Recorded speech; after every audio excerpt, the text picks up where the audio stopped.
Bats came alive, including some home runs against the Indians. However, the Orioles did not flourish as well when they went south. Down at Tampa Bay, it was the Rays who got it done. For Buck Showalter, his team's back home against Seattle, led by Ichiro and Franklin Gutierrez. Can they continue to win under their new manager? We're about to find out. Game 1, Seattle.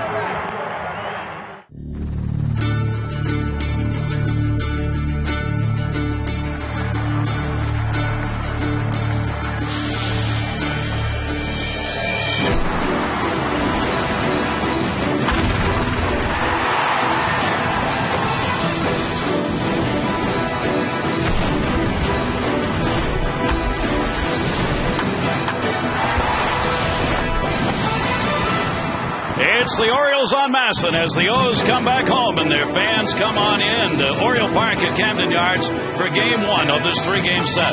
Wait a minute. That's not the right jersey. Oh, well, they got the right hats on anyway. Hi, everybody. I'm Gary Thorne, and welcome. For the Orioles, they come back after a road trip in which they went 3-3. They now have a 7-game homestand under Buck Showalter, 9 wins and 4 losses. They take on a Seattle team that has won 3 consecutive series for the first time this year. They don't hit a lick, but their starter ERA is the second best in the American League. For the Orioles so far under Buck, let's take a look. He's got a homestand and a road trip. On the home, 6-1. Team average .296 and a great starter ERA. On the road, the 3-3 mark, .260 with the average down a bit, and the starter ERA went up. Since August 3rd, that 9-4 mark includes 11 quality starts. The Buck Showalter era is underway. Mike Flanagan, so far those are the numbers. So far, so good. I think if you go back to the last road trip, I think Buck was looking even for a little bit more. You know, they started off that trip. They won 3 of the first 4 with 2 remaining in Tampa Bay. They let those get away. He hasn't forgotten about it. He said those are the type of games we need to win. So it really has been attention to detail, and he was not content with that 3-3 trip. And he'll have a starter on the mound coming off his best start maybe ever. Mike will talk about that as Bragg Bergeson is going to get ready to go. He'll be coming out for the start tonight. Bergeson was outstanding in his last start. Yeah, nothing short of magnificent was Bergeson throughout that 9 inning. Just 2 base hits, only 1 base hit after the 5th inning, and closed it right out in the 9th himself. All right, we'll see if he can do it again. We are ready to go, so get the plug in, put your best hat on, and head to the ballpark on somebody's shoulder.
Go to Southwest.com. Grab your bag. It's on. And by Honda. Look for money-saving leases and low financing at your Honda dealer. Temperature is heating up just like those sausages are. It was warm in Baltimore today. Humidity was very high. It's going to be 90 degrees here at game time, but mostly clear skies and a little breeze that may be blowing out towards center. Let's take a look at the starting lineup brought to you by Southwest Airline for Darren Brown's Seattle Mariners. Ichiro leads it off. Figgins, Branyan, Lopez, Gutierrez, Kochman, Moore, Saunders, and Wilson. Ichiro against the Orioles, what he's done throughout his career. Hit him hard. The PNC scouting report on Brad Bergeson and what he needs to do to achieve success tonight. It'll be 1-if by land. When he was in Cleveland, had 16 infield outs along to that 2-hit complete game. 2-if by sea versus the Mariners here in May 12th. 7 2/3 innings, 5 hits, and just 1 run. He'd like to repeat that. And 3-if by slider. When he beat Seattle in that game, he had 17 ground ball outs. And here is Ichiro to lead it off, going after the first pitch. Brian Roberts. 1 pitch and 1 out, and when that's Ichiro, that is sweet to get done. Let's take a look at the Oriole defense tonight, the 12th best in the American League. PA will be in left, Jones in center, is creeping up in that assist mark. Markakis will be in right. Bell and Asturis on the left side, Roberts and Wigington on the right, and Matt Wieters back behind the plate after a few of those guys were given a day off yesterday. And deservedly so, coming back to play in the warm climes here at Camden Yards. Here is Sean Figgins. Figgins will take that for a strike. He has heated the bat up a little bit. He's only had a couple of hits and 21 at-bats against the Orioles in the 6 games these teams have played. Brad Bergeson is 1-1 already against Seattle this year. Seattle leads in the series against the Orioles 4-2 so far. They came away with a 5-4 record in the games that were played last year. Seattle had the advantage. There is Darren Brown, the interim manager, as Don Wakamatsu was fired. Brian Roberts will backhand this one. Figgins retired, 2 down.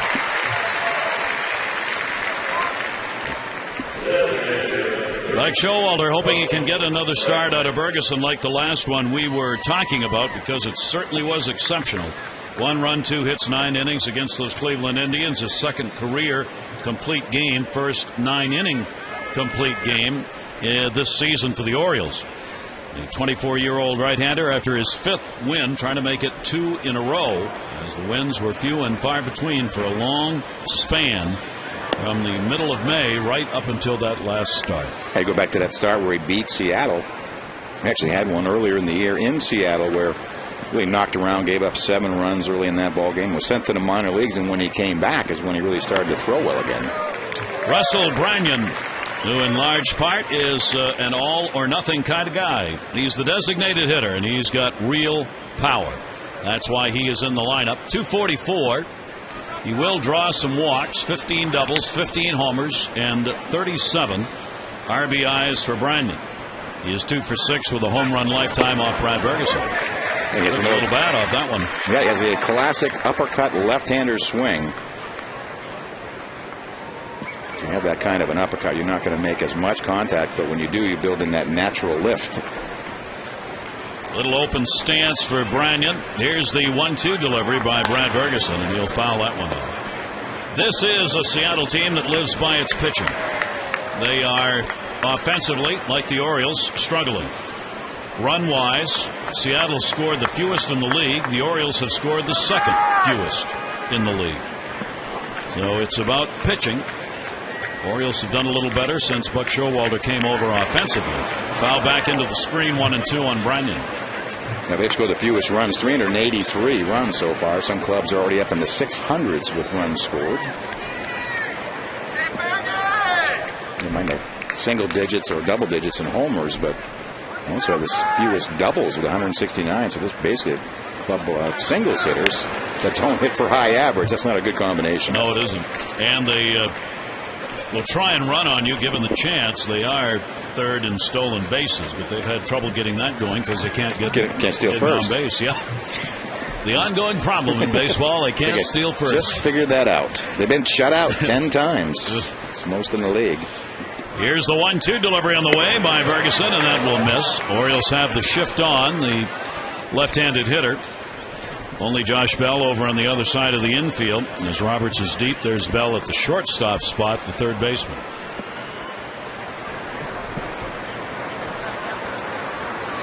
Two ball, two strike count. That one is hit hard and foul. Not by much. That was in that corner, very close to the fair pole that's extended via that yellow line right there. That hit just to the foul side of that. Most ballparks have done that now in order to help the umpires. It used to be that pole would be there and there wouldn't be any line. Trying to figure out when balls went out in a corner like that, almost impossible. He'll miss a little bit outside with that full count. 3 balls and 2 strikes. Oriole pitchers have done a great job of not surrendering the walks that we saw so much of last year and early this year. Only 2 walks in the last start by Bergeson and a timeout taken at the mound. Boy, that's one of those, Flanny, where you really would prefer to see the pitcher deliver the ball. Yeah, just finish it. Just finish off the pitch. It was very late calling. You can see Rick Kranitz and Buck Showalter looking on. They're probably a little upset with the home plate umpire for granting time so late. Here's the 3-2 delivery, and that's going to be outside for a ball. So Branyan will draw the 2-out walk here in the first inning, and that'll get it to Jose Lopez, the third baseman and cleanup batter. Bergeson, who's picked his pace up noticeably so in his last few starts. Just trying to get to it a little quicker, think less about it, throw strikes. Yeah, it seems like that's the magic formula. Sometimes it's, think long, think wrong, has been the case with Brad Bergeson. I mean, he's had that quick pace. I think about the start in Boston, certainly the one in Cleveland. Really just get back on the rubber. No walking around the mound. Look for your sign and shake yes, whatever he puts down, and just execute the pitch. Lopez only 1 for 14 lifetime off Bergeson. He does come in with a 7-game hit streak, and he will foul that one back, and a 2-strike count on it. Lopez during the hit streak has gone 7 for 27. Came back off a hamstring problem, and the bat was there for him, and now trying to keep it going. Runner at first base, 2 down. Lopez will take that away, and a 1-ball, 2-strike count on him. Yeah, Lopez had a real big offensive season for the Mariners last year. He had 270, 25 homers, and 96 RBIs, not having a season anywhere near that. 240 at the moment, just 6 home runs, and really half the RBIs at 45. Here's the delivery to him. That'll be chopped foul outside of third base, and it goes to 1-2. Orioles back home where they have won 24 and lost 34. The Orioles last year had 39 wins at home. They're really going to have to hustle it. Get rolling. To make that number again this year. And not likely to do so even with good homestands. 1-2 delivery. That'll be looped into right field. They were not playing him there. Markakis, Branyan not fast, heading to third. Lee Tinsley, third base coach, will hold him up. It will be a double for Lopez, and there would have been a run had there been any speed on the base paths at all, but Branyan is not fleet of foot. Yeah, you think with 2 outs, you're moving on the swing. You would think I thought Branyan would have a chance to score, but this is where Markakis and Wright actually just knows he has to play the ball cleanly. You can't afford a bobble, otherwise Branyan would score. The Gutierrez will stand in with 2 in scoring position. So here in the first inning, here's a big at bat. Gutierrez, you see, with the 49 RBIs. Gutierrez has a 7-game hit streak, and he will take that for a strike. He's gone 8 for his last 24. He does have some speed, and he has hit Brad Bergeson. He is 5 for 9 off the Orioles right-hander. Orioles playing straight up. Here's the 0-1. Off-speed delivery will miss outside, and a 1-ball, 1-strike count. And they're running with that slider. That was a real big pitch for Brad back in Cleveland when he pitched so well. Ferguson trying to work out of the first jam. Here's the 1-1 delivery on the way, and that's going to miss inside. And it will go to 2-1. Gutierrez, 3 for 13 this year in the previous games against the Orioles, but a real good hitter in this ballpark. He's got a career batting average of .333 here at Camden Yards. He and Ichiro tear it up here in this ballpark. This is not an easy out for Ferguson. Here's the 2-1 delivery to him, and that's going to miss outside, and he falls behind 3-1 with Casey Kochman waiting on deck. Yeah, either he's backing himself into the corner with breaking the slider out on a 2-1 count. Almost to the point where if you throw it 2-1, you might as well throw it 3-1. Here's the 3-1 delivery on the way. And swung at on a pitch way outside, 3-2. Rest my case. If you throw it 2-1, you might as well throw it 3-1. You can see Gutierrez gets off the breaking ball. He's looking dead fastball, 3-1. He decided to swing before the pitch was delivered. Well, he was swinging at the count. That's really what he was swinging at. So 3-2, 2 down. Runners off second and third. And he got him. Chased one up high and a big strikeout for Ferguson. No runs, 1 hit, no errors, and 2 left in scoring position. The Orioles 9 when we come back.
His way out of it. Let's take a look at the starting lineup brought to you by Southwest Airlines for the Orioles tonight. Roberts, Markakis, Wigginton, Scott Jones, PA, Wieters, Torres, and Bell against the Mariners for Markakis. .348 average this year. The PNC scouting report on Doug Fister and what he needs to do to achieve success tonight. It's going east. He goes east, certainly. That's the record in division 11-14, 3 games under 500 against the American League East. And I prefer home. 3-4 at home in Seattle with an outstanding ERA of 3 on the road. Different story. 1-4 with a 5+ and more or less. 14 of his 19 starts, he's allowed 3 runs or less. Some very solid numbers for a record that's 4-8. Here's Brian Roberts. Brian will take it down low for a ball. For Brian, road trip with the average dipped a little bit. He'll put that one up in the air. Center field. Gutierrez moving in under it. He's got it. Roberts retired. 1 away. Take a look at the Seattle defense. Saunders will be in left field. Gutierrez in center. Ichiro will man right field. Lopez and Josh Wilson will play shortstop tonight. And Sean Figgins at second. Casey Kochman at first. And Moore will be behind the plate catching Doug Fister. Here is Nick Markakis. Nick hitting at .288, continues to lead the league in doubles. And Fister's pitch is taken down low for a ball. Nick with 38 doubles, tied with Joe Mauer, Cabrera, Hamilton, both with 37, trailed by just 1. 1-0 delivery. Fister will miss outside. And the count will go to 2-0. Now Fister, 6'8" right-hander. Had some basketball in his background through high school, but start back in Seattle. He threw a 6-inning no-hitter, and it was Nick Markakis who broke it up, leading off to 7. So Nick 1 for 3 lifetime, but a pretty important base hit. Game that was won by the Mariners 8-2. Here's the 3-0 delivery, and that will catch the outside corner for a strike from Pfister. Big Markakis looking to get to that 300 mark yet again. No reason to believe that with the number of games left, he won't do it. That one off the fist will go to short. Wilson will make the play, Josh Wilson. And there are 2 away. The 2 starters tonight have some ironically comparable numbers. Through May 14, their records almost identical. Then both went into a tailspin of a dramatic degree. That's a long time. And then each coming off a very good last start. Like I said, 7-0-7 is probably over a couple of months. It's a long time. Long drought. Pfister's had 1 win in his last 12 starts. He is 1-7-4. A win, 7 losses, and 4 no decisions in his last 12 games. 0-1 delivery to Ty Wigginton. And Wiggy will take the pitch, and it will go to 1 ball and 1 strike. Ty Wigginton continues to get on base 25 straight games. That is a new season high for the Orioles. Add another one, 26.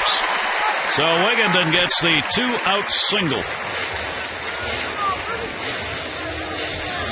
That'll bring up Luke Scott, part of a twosome putting up some amazing numbers, combining for a .368 average, 7 homers, and 19 RBIs in the month of August for Luke Scott and Adam Jones. And they are back-to-back in the lineup, 4 and 5.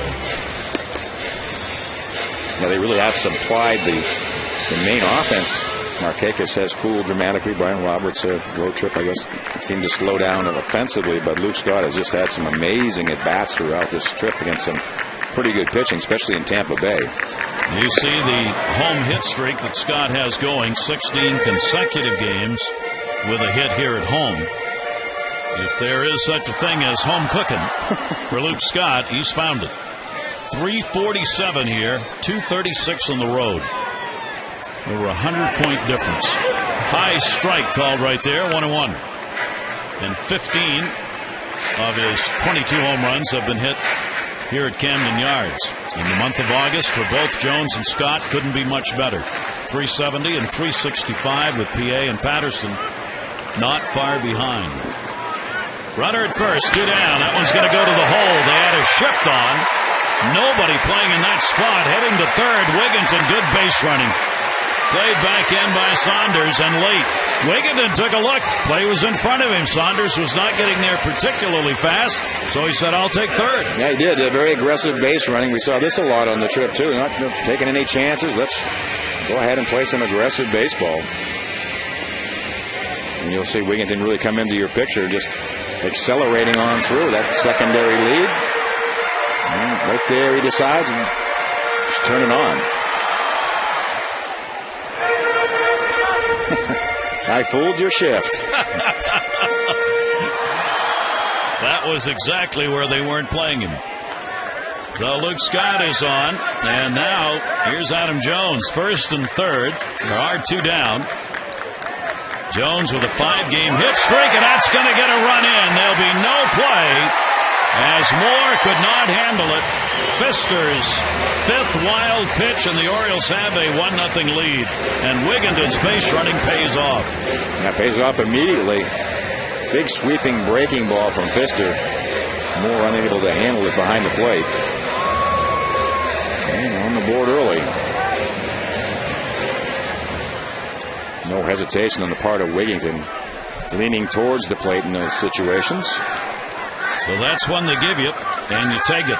Scott goes down to second base, and that's going to be played backhanded by Lopez. The long throw off the mark. He is safe. Scott makes the turn and stays at third. Lopez with a fine stop on a hard hit ball, but you see how deep he's playing at third base. Gets on top, a little bit too high up on top. Kochman has to give up the bag. Had plenty of time. Plants and throws. Try to get a little extra on it. Just sails on him. Seattle in the bottom 4 defensively as far as errors are concerned. That is an error that will be charged, and the Orioles now have runners at first and third again. All of this happening with 2 down. Felix PA will stand in. Jones, a threat to go at first. PA will foul it off. You don't want to take the bat out of Felix PA's hand. But Jones, if he gets a great break, probably would go. He's looking over with John Shelby, first base coach, to get the signs from Gary Allenson. Orioles up 1-0 on the wild pitch, trying to add to it with a base hit here by PA.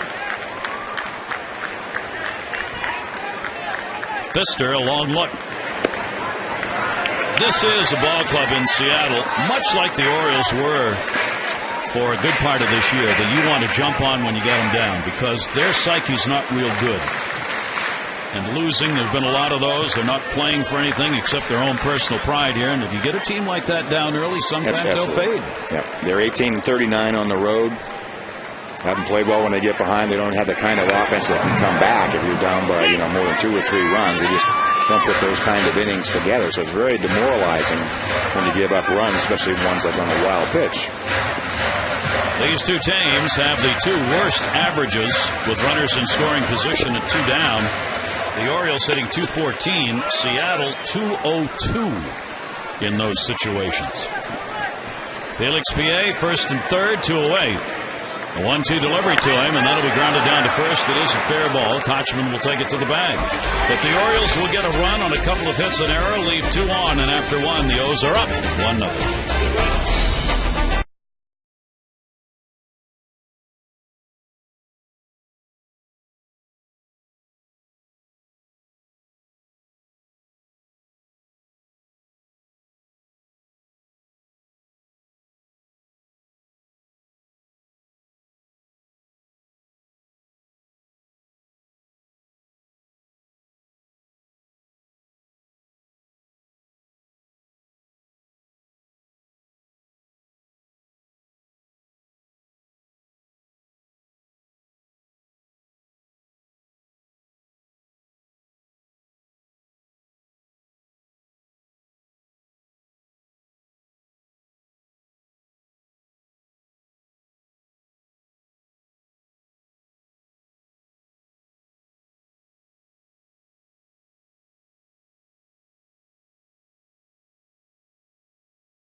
The evaluation on him and all other Orioles goes on, but Showalter talked about those evaluations before the game today.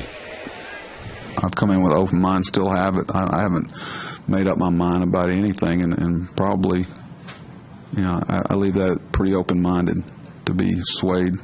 I'm looking for more to be swayed positively than negatively. I'm looking for good things, and I'm not going to base someone's infield practice and make a concrete decision. We've got things. We've got a rare opportunity here, I hope, and I and we want to use every exposure we get. But Showalter, before the game today, talking about the evaluations overall of the team, of the individuals. This is the thing he likes to do most of all, time to talk to the players. Because he talked about the thing I need to do, the most important thing, I got to get to know these guys. And he's talking about inside out, getting to know them. And he spends time walking in the outfield every day, talking to guys who are shagging, in the dugout, talking as he is there. It's a big part of what he's doing as part of the evaluation process. Here is Casey Kochman. He'll go to the hole, and he's got a base hit. He's Torres almost. Kochman now with a 4-game hit streak as he leads off the second inning with a single. Yeah, just out of the reach of Cesar Izturis. Fastball away, nothing fancy. Kochman, another one of those singles type hitters. He just goes right with it. Really try to pull that sinker of Brad Bergeson. You can hit a lot of ground balls to Roberts, what they did in the first inning. Here is Adam Moore, who is doing the catching. As you can see, not hitting. Runner on at first base. Nobody out. And he'll take the pitch for a strike. The Orioles score in the first inning for just the 29th time in this, the 119th game of the season. They've gone 10-9 when leading after 1, 6-31 when trailing after 1. Here's the 0-1 delivery, and that's in there for a strike to Adam Moore. The thing is, with this Seattle lineup, you're really not going to stick out if you have a low batting average, because there's only one hitter in the lineup hitting over 250, and that's Ichiro at 310. It's amazing how that offense has struggled, but it is not the first time. I was looking here at the numbers that they had last year. This team was not much better last year, even though they had an 85-win season, as they were last or next to last in almost all of the offensive categories in the American League and in the bottom 2 or 3 in Major League Baseball. 1-2 delivery. That is swung on by Moore, and he does not catch up. Ferguson's got his second strikeout. Now, second strikeout by Brad Ferguson. 1-2 pitch, and familiar formula. See him go in with that 94-mile-an-hour sinker. Seems like his last couple of starts, he's had more of a power sinker than just concentrating on sinking the ball. Seattle team was last in runs scored in the American League last year. They're there again. Major League ranking, they were 28 out of 30 last year. They are dead last in Major League Baseball this season in runs per game, as they've dropped from 3.25 to 3.25 from 3.95. Bunting down to third, and that will go foul, as Bell let it go wisely, as Michael Saunders tried to lay down a bunt for a base hit. They're able to read the English on it. Looks like it's just going to be deadened on the grass, but that sideways spin, see it kick towards the line, and that ball goes foul by feet after being a couple of feet fair. Saunders making the start in left field for this ball club. Milton Bradley is on the DL. Somebody that they picked up who they hoped was going to help provide some assistance in the offensive department, along with Sean Figgins. Neither of those moves has helped the ball club in that regard until recently, very recently, when Sean Figgins has started to hit. A 2-strike count on Saunders. On at first base is Casey Kochman. Saunders 4 for 12 against the Orioles this year, including a home run. 0-2 delivery to him, and thought about going, but did not. Tim McClellan, the crew chief at third base. And that was just a terrific pitch. Just tied him up. I think he really wanted to swing at this ball, but it just keeps biting in right at his hands. Not much he can do. If he did make contact on the swing, he probably would have broke his bat. And he will take that one down low. And a 2-ball, 2-strike count to Saunders, who's batting 8th. Josh Wilson is following him to the plate. Mike said the bottom part of this order, 3 through 8, all hitting under 250. 3 through 8. That's a big yikes. 2-2, and Ferguson wants the signs again. They're certainly not going to get a lot of run support with that kind of offense. So it's imperative for the Mariners to keep the score down and stay close if they are behind. 2-2 delivery on the way, jammed him. Saunders will foul that one off, and the count will stay at 2-2. I think their report obviously is to get him out with breaking balls. That's 4 or 5 in this at bat. And I'm sure it is under his hands. Not much you can do but put it into that shin. Do that a few times, you lay off that pitch. Yeah, gladly. It's a painful slider he's throwing tonight. 2-ball, 2-strike count. Short lead at first, and that pitch will be taken down low. You wonder whether or not these two teams, who are both now looking to find a way out of what has been a bad season, having Buck Showalter as the manager, and you know he's going to be there for 3 years in all likelihood, whereas on the other side you've got an interim manager. How much difference does that make to the effort given by the players? Runner goes in the air to left center field, and that's not going to be caught. A big jump by Kochman. He'll make the turn and come around to score.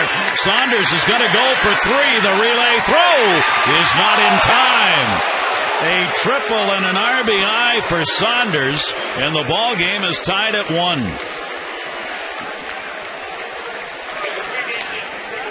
Now, one out line drive into the alley. PA has some difficulty picking it up the first time, so we talked about stop the run from scoring in the first inning. Pretty good relay, close play at third. Nice short hop pick by Bell, but doesn't get the call. Now the infield. How about this? The infield's going to move in. We're in the second inning of a 1-1 game, 1-1 game. One away, Josh Wilson, the number 9 hitter, standing in with Saunders on at third base. Saunders getting his second triple of the year. It's a pitch out as they were looking for the squeeze. Interesting. It is interesting. I just trying to. What you're saying is it's going to be a low-scoring game, and the importance of a single run. Many times to do this, I think it's because it's the 9th place hitter, and this probably feels like it's putting pressure on Seattle.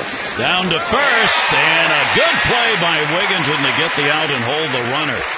Wilson retired. How about the improved play of Ty Wigginton at first base? He made some plays in that Tampa Bay series. Line drives to the first base hole that were just tremendous plays. And obviously, he's been swinging the bat of late.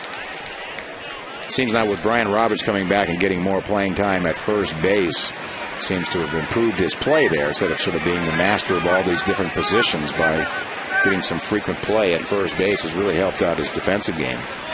Now, here is Ichiro.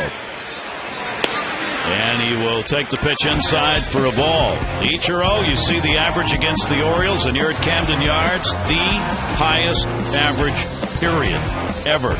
401 in this ballpark for Ichiro.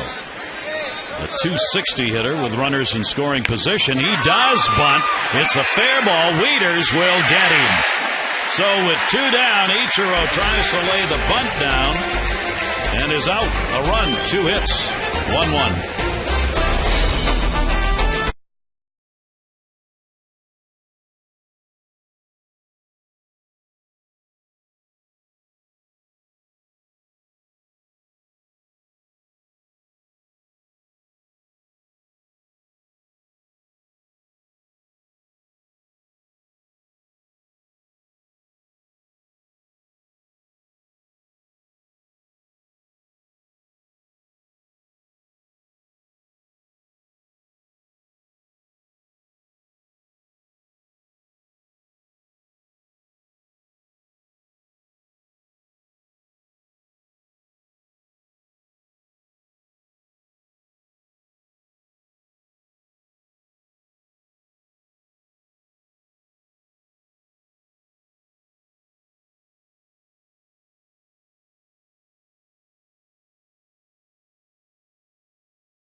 Earlier, Adam Jones having a very hot August, and he told me he feels just as comfortable at the plate as he did back in the beginning of 2009 when he was an All-Star, except he feels smarter. He said now he's walking up to the plate trying to set the pitchers up rather than reacting to what they're throwing him. And Gary and Mike, that goes along with what Buck Showalter is trying to get these hitters and everybody to do, be more on the offensive.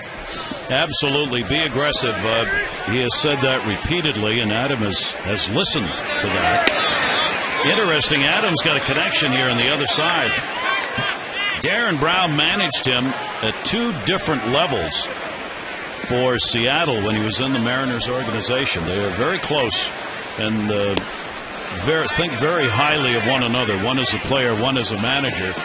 As Brown managed him in 05 in A-ball and in 07 at AAA. They were together. And I asked today, I was talking to Darren about it, and he said it was just a matter of time. He said Jones was going to be a star. I knew it when I saw him in A-ball. It was just a question of how long it was going to take. And I asked Adam, what did you think of Brown as a manager? And he said, Well, I can't tell you exactly what he said, but it was good.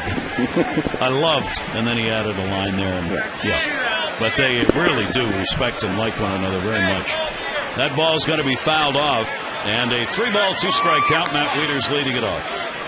Well, Darren Brown's had a lot of success managing in that minor league system. He's had a number of first place teams.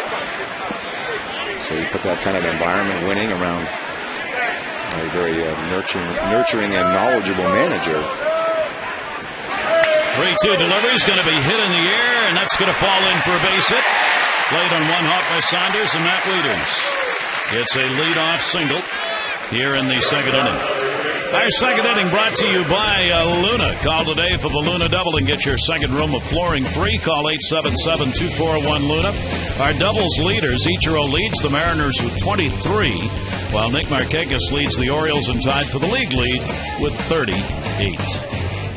On our Luna doubles board. Here is Turris showing bunt, getting the charge from Lopez at third. Boy, this game has started out early like it's going to be a 1-0, 2-1 game. Yeah, just to sort of seesaw and the importance of a single base. We talk about multiple run innings and crooked numbers, and this one's going to be, seems like a war of single digits. And a base hit. Wieters to second base. Played in by Ichiro, so his Turris is on. And the Orioles have the first two on here in the second inning. And they really haven't let Doug Fister get his feet on the ground. They have been attacking that fastball just out of the reach of Casey Coxman, who has a long arrowless streak at first base. Outstanding defensive fielder. So when you get one by him, you've done something.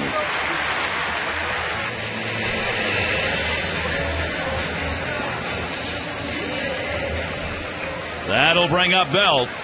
Josh Bell batting in the number 9 spot. In at third base is Lopez. Checking with the dugout. Now he backs up a little. And the pitch will be taken down low for a ball. I thought that was interesting. I'm sure Bell hoped Lopez would stay right there in the cut of the grass. But he backs up at third. Fister, runners at first and second. And that's going to get away. And the runners will advance. That went off the catcher's glove, and you think he got crossed up? I don't know. Look at the ball cut. I can go by what the catcher's target was. Looked like low and away. It ends it up and in. We've already seen him bounce the breaking ball and off the webbing of the glove. Not missing Bell by much. Another wild pitch. Not exactly on spot with his location so far. 2 of those in the game. And Bell with a big cut. 2-ball, 1-strike count. Ball game tied at 1. Orioles already have 4 hits in this game off Doug Fister. Bell with an RBI chance. And they'll take that on the inside corner for a strike, and it goes to 2-2. Fister working quickly. You can see that the book that they have on Bell, it's really stay away from fastballs and fastball counts. 2-1 changeup. Wieters and his Turris in scoring position, and Bell down and in is down and out. Fister gets a strikeout, 1 away. Tonight's Maryland Lottery Hit It Here fan of the game is Sylvia Taylor from Westminster. If an Orioles player hits the Hit It Here sign located in the bullpen area, Sylvia Taylor, you're going to win $100,000. To find out more about how you can become the fan of the game, visit mdlottery.com. Hit it here. Sylvia, good luck. 1 away. Here's Roberts. Flied out his first time up. Brian Roberts gets the RBI opportunity. Base hit here would score 2. As Turris good speed, the backside of the 2 who are on. Fister, 1-ball, 1-strike count on Roberts. O'Brien, limited chances, 2 for 18 with runners in scoring position since coming back off the DL. Really cool. And a strike called, and Andy Fletcher gets the look from Roberts on that one. That was not a swinging strike, I don't think. Oh, it almost seemed to be closer than a pitch out. So it looks like it's going to be a rather large strike zone. Brian Roberts, see his head jerk. Here's the 1-2 delivery. Fister, that's going to be to left field, tagging up. Wieters. Saunders has got it, but he did not position himself well at all. And a run will score. Sac fly for Robertson, an RBI, and the Orioles have a 2-1 lead. Yeah, they seem to sort of take for granted he's going to be deep enough. Watch him go back. He's very casual. Turn around and actually just a kind of a flip into third base. So the RBI will give the Orioles the lead, and he got it on a 1-2 count as Brian Roberts able to put the ball out into left field off Pfister. So the Orioles go back on top, and for Brian, RBI number 6. Nick Markakis with a runner on at second base. Nick fouls it away. He grounded out his first time up. Pfister is a ground ball pitcher when he is on. 200 fly ball outs, ground ball outs, and 125 fly ball outs coming into this ball game. 0-1 delivery to Markakis. That one just slipped away. 1-1. Some of these pitches he seems to be getting out of his hand. He's thrown one in the dirt. Wild pitch already. One up and away. So he had 200 ground balls, 125 fly balls. At a 1.5 to 1 ratio. Left-handers have a distinct advantage numbers-wise. 289. Right-handers 241. And the lefties have 6 of the 9 home runs off Pfister this year. 1 ball, 2 strike count, 2 down is Turris at second.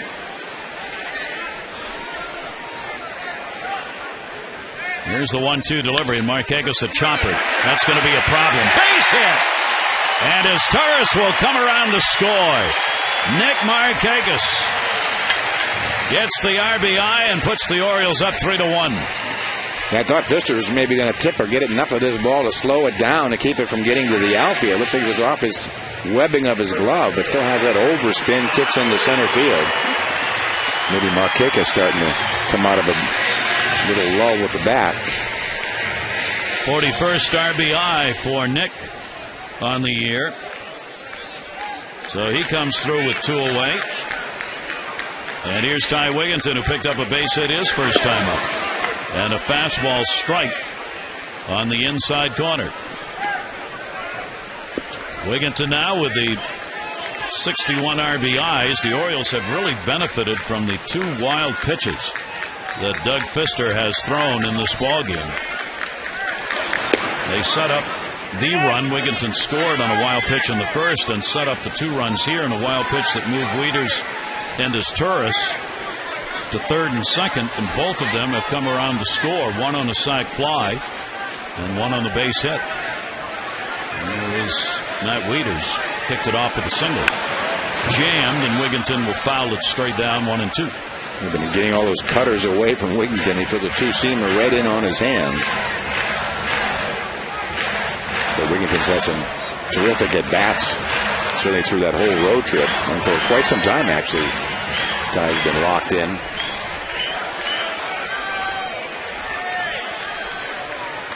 As close as the races are, the fact Wigginton was not dealt prior to the trade deadline doesn't mean it still won't happen, especially the way the injuries are piling up. It is unbelievable how many injuries on a daily basis are occurring on contending teams. They're falling like flies. Man. There's still a pretty good ways to go. Yep. 2 ball, 2 strike count with 2 away. Wigginton will take that inside as well, and Pfister goes full. So 3-2. Nick Markakis will be running. You think you're going to be all right with the club you have, and then all of a sudden the key player goes down. I guess you think of the Braves with Chipper Jones now out for the year. Phillies actually have plenty of injuries. Runner goes, and that's going to be a base hit into left field. Stopping at second, Markakis, and the Orioles continue this 2-out assault here in the second inning. A powerful singles attack. This ball is hit right on the button. I mean, it is hit so hard the left fielder has to get down on one knee. Wigginton, when he's hitting the ball really in that shortstop, the hole between shortstop and third base and on a line, that's when his power really starts to come around. That's when he's right on it. Carl Willis coming out. He is the pitching coach Willis came on board along with Brown. They got a new bench coach. Alonzo Powell, hitting coach. Roger Hansen took over as bench coach. And Pfister unable to find a third out here in the second inning. Runners on at first and second. That'll bring up Luke Scott, the DH. He's singled. That's been a very persistent type of rally, one hitter to another.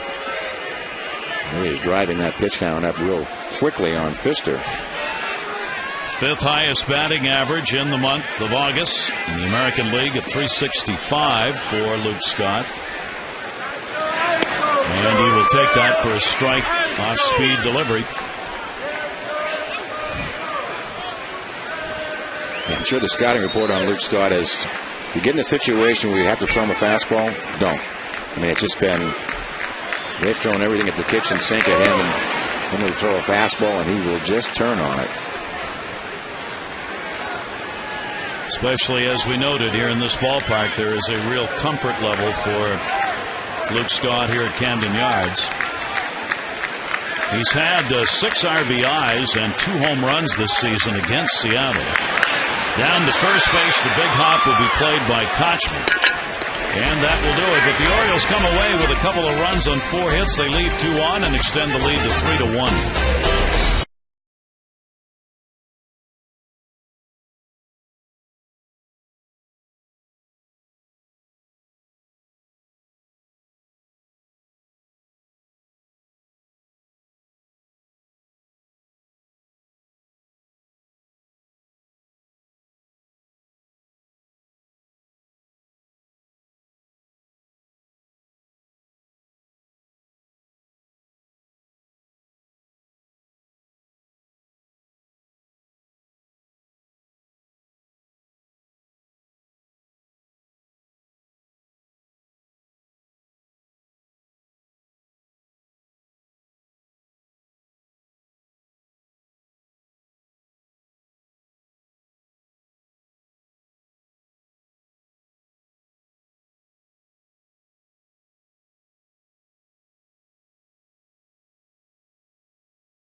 Go to Southwest.com. Grab your bag. It's on. And by Acura Advance. 90-degree night here at Camden Yards. Baseball weather. Orioles have the lead. Brad Bergeson staked to a couple of runs to work with here. Sean Figgins leading it off. He grounded out his first time up. Talked about Figgins finally coming around, hitting .340 in August. Before August, .238. Pitch is taken for a strike. Yeah, hard to imagine. Figgins a real big part of that Angel offense for years. Catalyst at the top of the lineup. It's hard to imagine he would be hitting .240, but he can get really hot. There's been a couple of seasons where he's had 400 months. He'll take that one and a 2-ball, 1-strike count on him. Brad Bergeson now wants to move this game along, throw some strikes, and not let Seattle get anything started. Middle of the order here. Chopper, Brian Roberts had a busy ball game already. Higgins is retired twice. He's grounded out to him. Take a look at this date in history on this August 16, 1920. A real tragedy in baseball. Shortstop Ray Chapman hit by a pitch. He would die the next day from a skull fracture. In 1948 on this date, Babe Ruth passed away because of throat cancer. Over 100,000 came to see him at the stadium. And in 96, the Orioles, one of their biggest comebacks ever, trailed 2-0. And in the final 3 innings, 14 runs were put up in the first game of a doubleheader. Rafael Palmeiro had 6 RBIs in that first game. And they won it, and they won the second game that ended up being a 10-inning ball game. They score 5-4. Here's the 0-1 delivery. That's it high in the air to center field. Back of the warning track wall, and goodbye home run. Russell Branyan just launched one high in the air. Branyan gets his 16th and his 38th RBI, and it's a one-run game again. Well, we talked about it first time up, that uppercut sort of launch swing, and he caught this one perfectly. The 0-1 pitch, watch his swing. It's almost straight up. He knows the second he hits it, that starts low, ends up high, and just like Dave Kingman used to hit on those moonshots. So Branyan makes it a 3-2 ball game. That's the 19th home run surrendered by Brad Bergeson, with 10 being hit by left-handers. There you see the home runs allowed. The Orioles on top. Kansas City, Tampa Bay, New York, and Los Angeles, the clubs that have surrendered the most home runs this year. If there's solo shots and you score, that's fine. There's a couple good pitching staffs on that list. Tampa Bay, New York. A lot of it, many times you give up solo home runs. That one in the air to left field. Lopez, that's back of the wall, and goodbye home run. Back-to-back home runs as Lopez ties the game up at 3-3. The 7th of the year. Unexpected offensive outburst. And again, what they have in common, up middle of the plate. That's about as middle as you can get. And last year, as we said, Lopez had 25 home runs, so he is perfectly capable, just a couple of rows up. But enough distance. That is his 5th home run in this ballpark. And back-to-back shots have tied the ball game up, so the Orioles' lead lasted for only 3 hitters. And a strike taken by Gutierrez. He is a strikeout victim, his first time up. A couple of shots here, and the fans are buzzing. It's only the 2nd time this year the Mariners have had back-to-back home runs. Josh Wilson and Michael Saunders did it against the Angels on May 9. That's just their 72nd home run of the year.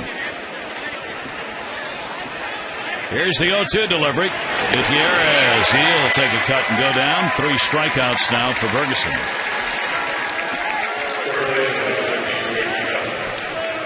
Take a look at his 0-2 pitch from Brad Bergeson.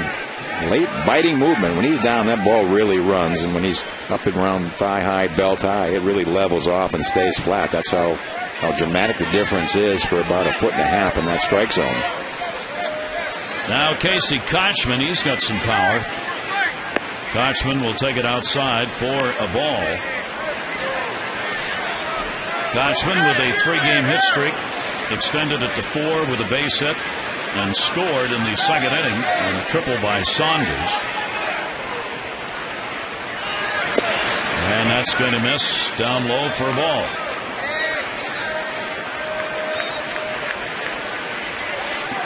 So the teams were playing for a 2-1, 1-0 game early by bringing the infield in.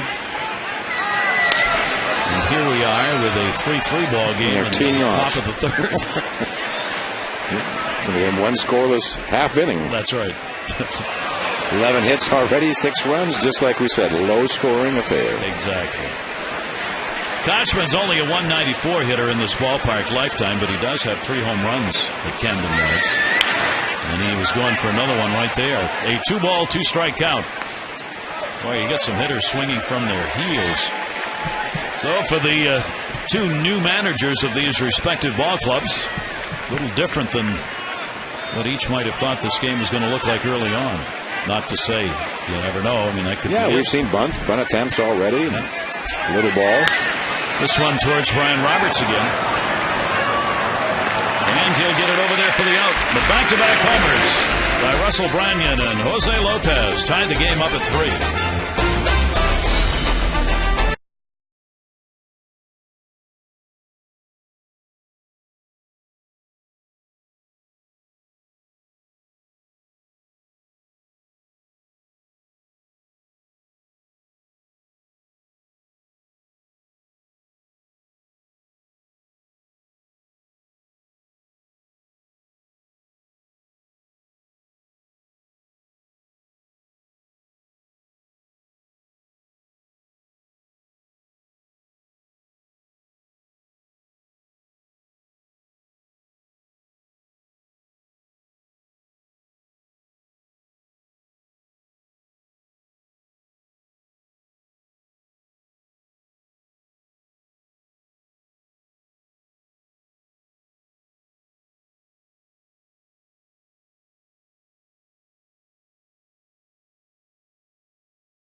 on Wednesday here at Camden Yards. Still plenty of summer left here in Birdland, so we hope you'll gather up family and friends, make a night of it here at the ballpark.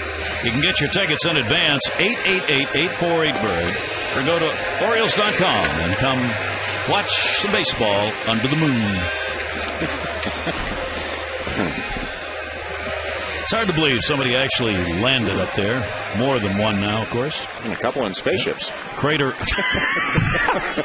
Wasn't talking about your night the other night. No, I was talking the one about Canseco hit off me. I found it. Found it in that crater on the right? In fact, that's what caused that crater on the right. Probably did.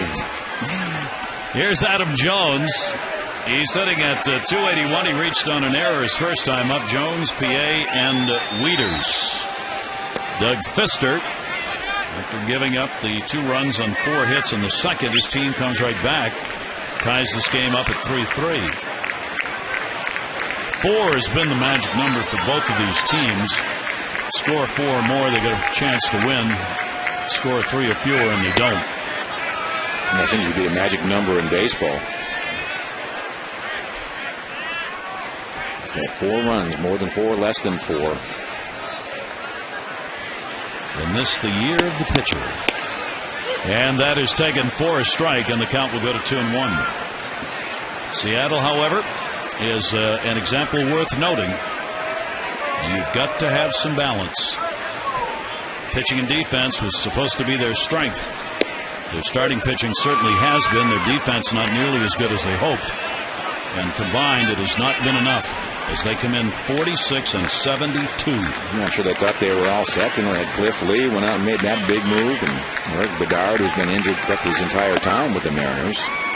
Picked by Sports Illustrated and ESPN, the magazine, preseason to win the division. Then Milton Bradley came along, had another meltdown, had to go for counseling. Ken Griffey Jr. lost his designated hit job with Don Wakamatsu when he got, apparently, during the game, couldn't find him. He was in the clubhouse. Base hit for Jones. He is on with a leadoff single here in the 3rd inning. They traded the trade for Cliff Lee, brought up Justin Smoke, whom they hoped was going to be playing here. He got off to such a terrible start. He's now down in the minors as they're trying to work out his offense. And Sean Figgins, of course, got into a shoving match in the dugout with the manager, Don Wakamatsu, and that didn't go over real big. It's just been a year. Yeah, really one thing after another. It really has come apart at the seams. A lot of pressure on Figgins coming over as a free agent. He got out to that horrible start. Runner at first playing bunt is Lopez at third base. PA rounded out his first time up. Mariners last year had a 24-game improvement from the season before. One of the largest increases in wins in Major League Baseball history. But they join a long list of teams who follow that major improvement with a down year. Throw over, and that's Jones back in the bag. Moore, who's not done a lot behind the plate, has thrown out only 2 of 12 limited chances. And Pfister, in this his 20th start, only had 3 stolen base attempts against him. Not surprising for someone that's 6'8". He also has 2 balks. That will miss inside to PA, and it's 1-1.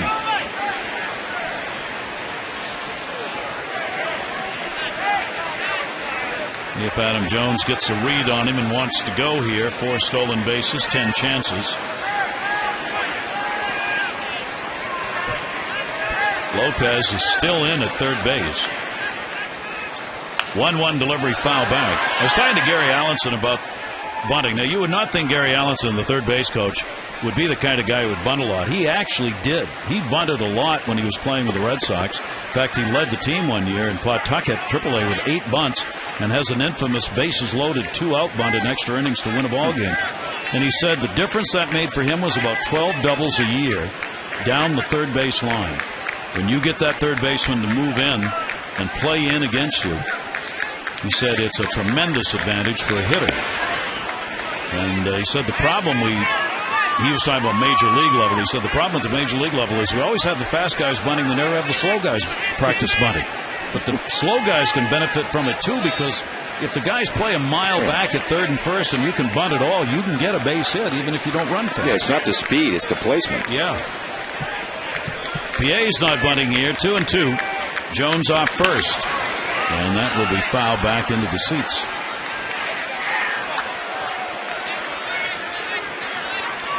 I was just trying to think about the bunt with Ichiro bunting early in this game, and also was thinking about, most guys that bunt for a base hit, they do it leading off an inning first pitch. So they make up their mind, they go up there and do it. Rarely today do you see someone go up there maybe after a ball or two late on a bunt. It always seems to be that first pitch. Count goes to 2-2 on PA with Jones at first. Nobody out. Runner goes up high. He's got him. Plenty of time to get the out. So Moore is now 3 for 13, and the Orioles lose that leadoff single. Yeah, they made that look pretty easy. 6'8" delivery. Quick release, straight steal. So look back to the plate. Adam knew he was out. Quick release behind the plate by Moore. Josh Wilson, the shortstop, laying the tag on. PA now 3-2. Third base, Lopez. Will he have room? 2 down. And our fan of the game is presented by the Green Turtle, your family fun place where kids eat free this summer. Find your location at greenturtle.com. Oh, man. The summer curls. Huh? Look out. Red hair, red bow, freckles. Got the Oriole cap going. That's a cutie. Look at, is that hair? Oh my gosh. Here's Matt Wieters. Matt had a single and scored in the second inning. Markakis an RBI. 1 run scored on a wild pitch. Roberts has got an RBI. Before the game, Buck Showalter saying, we were talking about how he likes to talk to players. He said, I was really happy yesterday to have time to talk to Matt Wieters, really for the first time, one-on-one. He had a day off, and we just had a chance to chat, getting a chance to know him, what he's thinking, how does he feel about how he's playing, what he wants to work on. Yeah, he of any manager that I've seen in-game will do a lot more talking and communicating with the players than most managers do. Popped up to shallow left field. Wilson going out. Saunders coming in. Saunders will get there and put it away. No runs, 1 hit, no errors. Nobody left on base. 3 complete. Camden Yards. 3-3.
Sunset bouncing off those high cumulus clouds.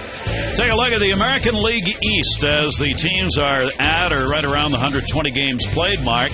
In the American League East, there are your standings with the Rays 1 out, Red Sox 6.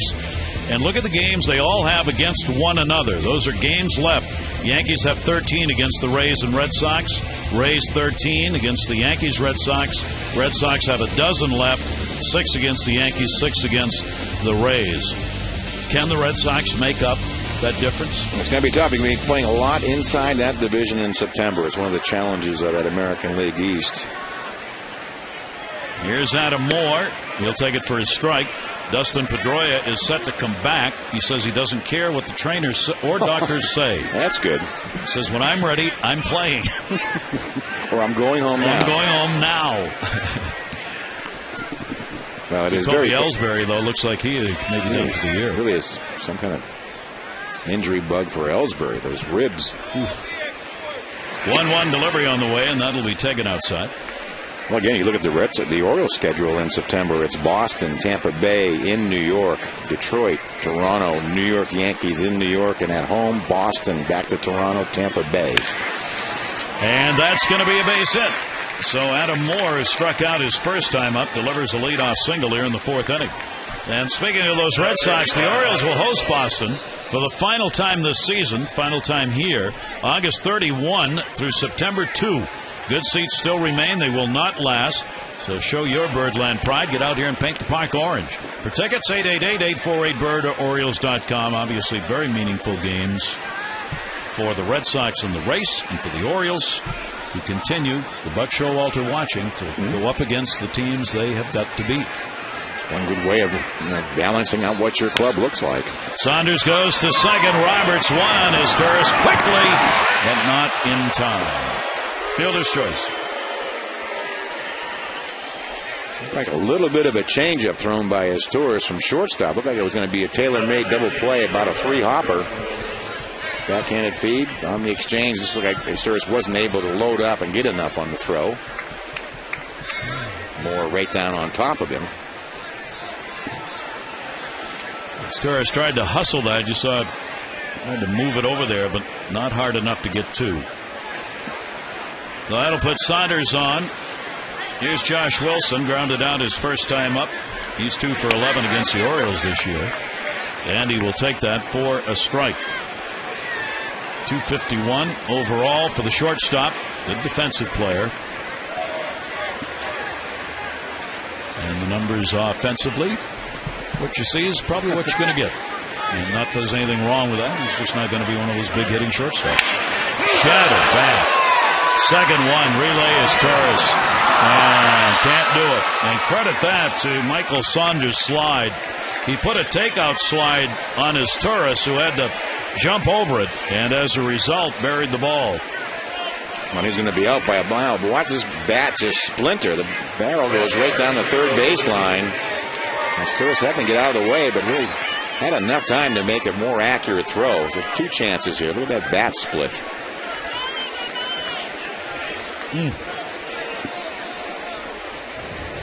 So is Torres getting tested here in this inning? Another swap of runners, and here is Ichiro. 2 down, runner at first base. Ichiro comes in 8th in average and 2nd in hits in the American League. Josh Hamilton leading the league at 362. He's jumped out to a 21-point lead in the batting average against Miguel Cabrera. Yeah, we thought there was a chance for a triple crown there for a while between Cabrera and Hamilton. Now that Hamilton's pulling away with average and Jose Bautista kind of pulling away with home runs. That'll take care of that. That's the end of that. Ichiro has gone 0 for 2. And a 2-strike count. He's 7 for 18 lifetime off Brad Bergeson. And against the Orioles, had 11 hits and 23 at-bats in the first 6 games these teams played, including a home run. Runner goes and fouled away. 2-strike count, 2 down. And Wilson running. Yeah, trying to accomplish twofold. Ichiro, who hits a ton of singles, and the majority of hits singles, trying to get the runner in scoring position, and if he would be thrown out, obviously Ichiro will get a fresh count and a bat leading off the next inning. Ferguson has never struck out Ichiro. Pitch will be taken away. He has a couple of doubles off him. There's not a lot of people strike out Ichiro. I think he struck out 3 games in a game recently, 3 times in a game. First time in his career. 1 ball, 2 strike. Will wait.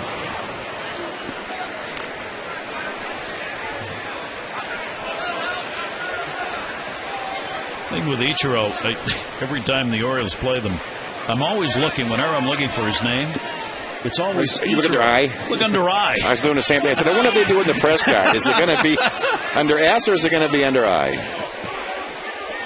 Nobody ever uses the Suzuki. It's Ichiro, even on the uniform.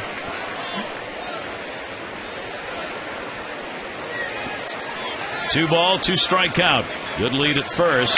Ichiro, a good Northwest lumberman's chop job right there. Yeah, just stay alive, and he's able to hit that pitch over his head on the line somewhere too. He has struck out 67 times this year. Holy cow! Call Guinness. And only 37 walks. It's too early for Guinness. You have to wait a little. No, I'm sorry. But I mean, he's amazingly consistent. You go back to 2004, he walked 49 times. You're talking 700 plate appearances. Next year, walked 48 times. Next year, walked 49 times. Runner going again, and there's a slap hit down to third. Bell, just out of his reach. PA will hold the runner. So Ichiro delivers the base hit with 2 down. That was fine defensive play, actually, by PA in left field. He misjudged the hop a little bit, but he got over there so quickly they thought they were going to go first to third easily, and PA standing right there in short left field. And that's really how you sort of minimize the damage of Ichiro's offense, is just limit him to singles and get everybody else out. A lot of base runners so far in this ball game for both sides. And Ferguson will come inside to Sean Figgins. Figgins has grounded out to second base twice in the ball game. 1 for 7 now, lifetime off Ferguson. 0 for 3, runners in scoring position for Seattle. No, and Ferguson's thrown a lot of strikes. It's just fouling off pitches, taking pitches. That's pitch number 77. He's got 50 strikes and just 27 balls. Usually that translates into much better results on the scoreboard. Figgins with a 2-0 count, 0 for his last 7, and will foul that away. 2 ball, 1 strike count. Figgins leads the team with 61 walks on the year and is now 7 straight years of 30 or more stolen bases. There are the pitch count numbers. 2 ball, 1 strike delivery. Runners go. Grounded to short. Asturias will have to go to first. Got to hustle it and got him. Good play by Asturias, recognizing Figgins was the runner. No runs, couple of hits, 2 left on. 3-3.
Here at Camden Yards, you can see some of your favorite former Orioles at the Orioles Alumni Autograph Series.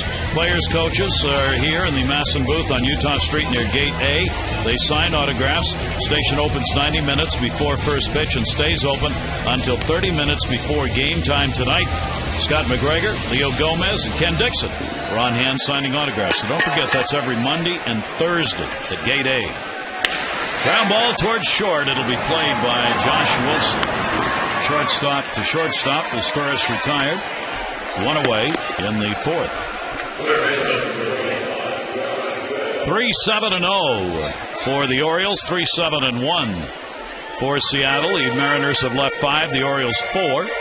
Mariners have had 10 base runners and the Orioles 8 through the first 3 innings of this ball game. Josh Bell struck out his first time up and will take that one for a strike.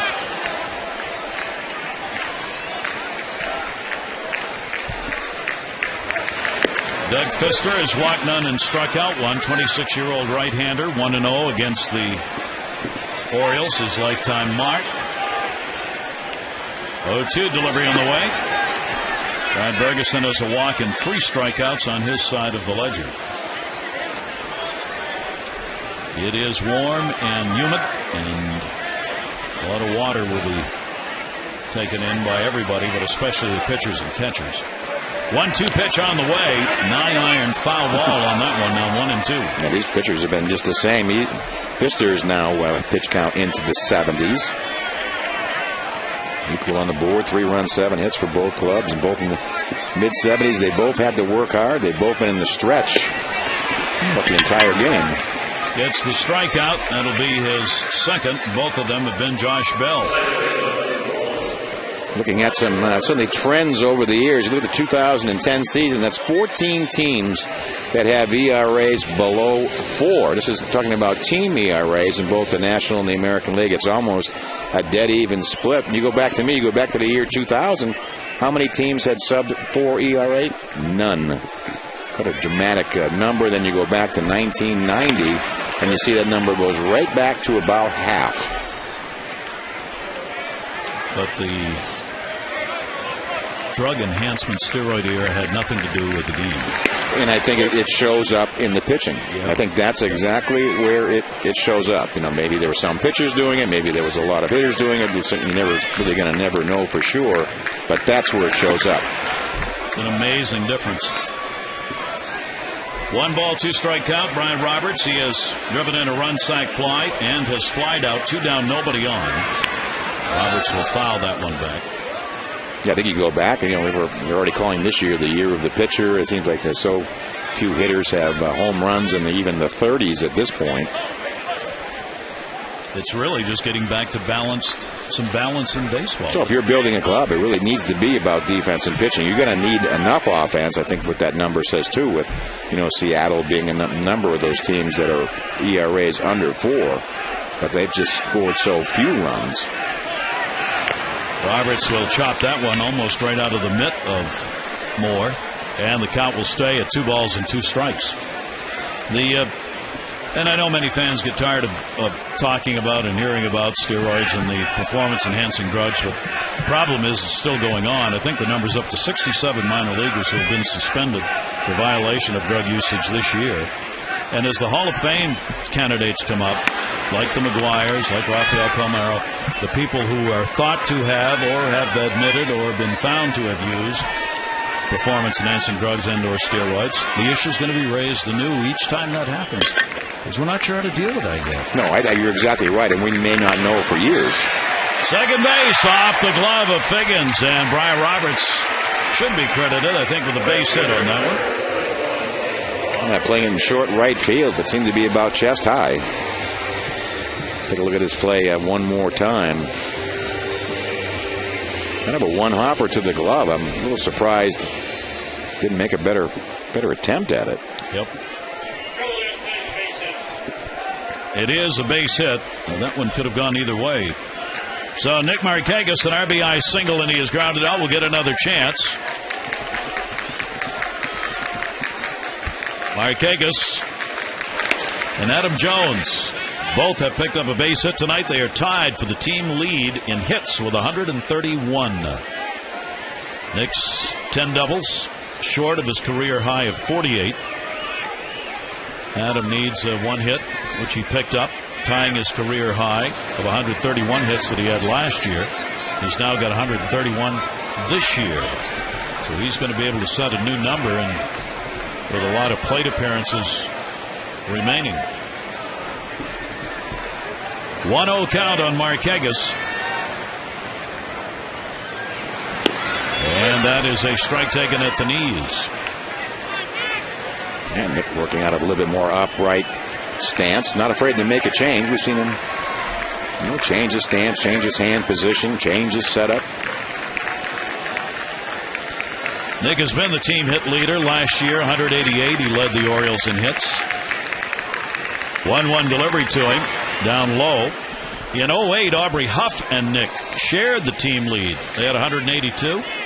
Congratulations to Aubrey, who's having a tremendous season with the Giants in their race for a division title. Nick also led in 07, and Miguel Tejada led the team in 06. Tejada had 214 hits in 06. 2-1 delivery on the way. Marquegas will take it up high, and that's going to bring Moore out to talk to Pfister with a 3-1 count. Yeah, just at bottom of the fourth inning. That's pitch number 84. Showing no signs of coming out of this. But, getting back to the Hall of Fame and all that, you're right, but it's going to be years, really be years when these, it's going to be 5 years after they, get out of ball before they even come up. So you're talking this being an issue for a long time. Yep. 3-ball, 1 strike count on Marquegas. Brian Roberts on at first base. Marquegas to left field. Michael Saunders will put it away. So the Orioles, no runs on 1 hit, no errors, and 1 left on base, 4 complete in a 3-3 ball game.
Question, Mike, always waiting for this each evening. Who was the closer for the Yankees before Mariano Rivera? How about John Wetland? I think he's in the ballpark. John Wetland. And the answer is John Wetland. There you go. Tell ya, you can't get one by us. Nope. No, sir. Them New England boys, they know. That's John Wetland, bullpen coach. And that is swung on and missed as Brad Ferguson working here to Russell Branyan, who delivered his 16th home run in the 3rd inning and walked in the 1st. Branyan, Lopez, and Gutierrez.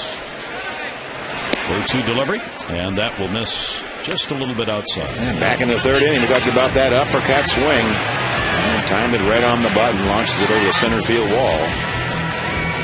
It's his typical type of home run. Whew. Strikeout number 4 for Brad Ferguson. Well, now able to lift this 1-2 pitch The bottom just falls straight out of it. You got a shot of certainly Rick Kranitz talking to Bergeson between innings, and that's what he's talking about. When you stay on top of that sinker and has that 12-6 break, there's not many hitters that can get it up off the ground. Jose Lopez already 2 for 2 in the ball game, a double and a home run. Yeah, back to the third inning. Jose Lopez again had 25 home runs last year. That's just his 7th this year. That's a pretty easy read when that sinker is up. You're able to get under it when it's down knee high or better. Or below, very difficult to lift. And you know, Lopez came in 1 for 14 lifetime off Bergeson, and he's 2 for 2 in the ball game. Soon to be 2 for 3. 2 down in the 5th. You can also see when Bergeson's right, a lot of ground balls from the right-handers to shortstop, and from the left-handers to second base. Gutierrez has struck out twice in the game. He is now up to 104 strikeouts. And yes, he is in the top 10 in strikeouts in the American League. 7-game hit streak for him. 2 down, nobody on. Gutierrez will take it outside for a ball. And Gutierrez struck out 122 times last year. Sure looks like he's going to best that number. He hit 283 last year, and another one hitting 240 this year. So a drop off all across their offense. Team that's going to have to be retooled for next year. Manager on down. Gutierrez with a 1-ball, 1-strike count, 2 away. Bases are empty. And he'll take that one. Good pitch by Bergeson. Count goes to 1-2. Action Jackson with the Detroit Tigers leads the American League in strikeouts, 123. David Ortiz, B.J. Upton are 1, 2, 3 in strikeouts. Fouled off. Count stays at 1-2. Really not the type of hitters they think of. B.J. Upton, you don't think of that many strikeouts. I guess Ortiz you do. See Seattle lowest, Cleveland, Toronto, Tampa Bay. Tampa Bay getting it done with pitching and timely hitting. Speed. Yep. 1-2 delivery. Did he go? Yes, he did. The home plate umpire, Andy Fletcher, makes the call. 5 strikeouts and a 1-2-3 inning. The first for Bergeson in the ballgame.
One of the young starters, only 24 years old. Will some of these young pitchers be shut down when they reach pitches or an innings amount thrown? Well, I asked that of the skipper before the game today.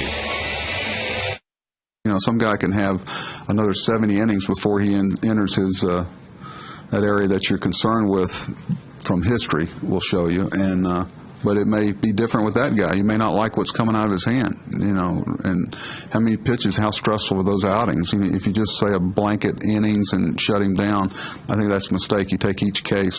Yeah, look at some of the current pitchers.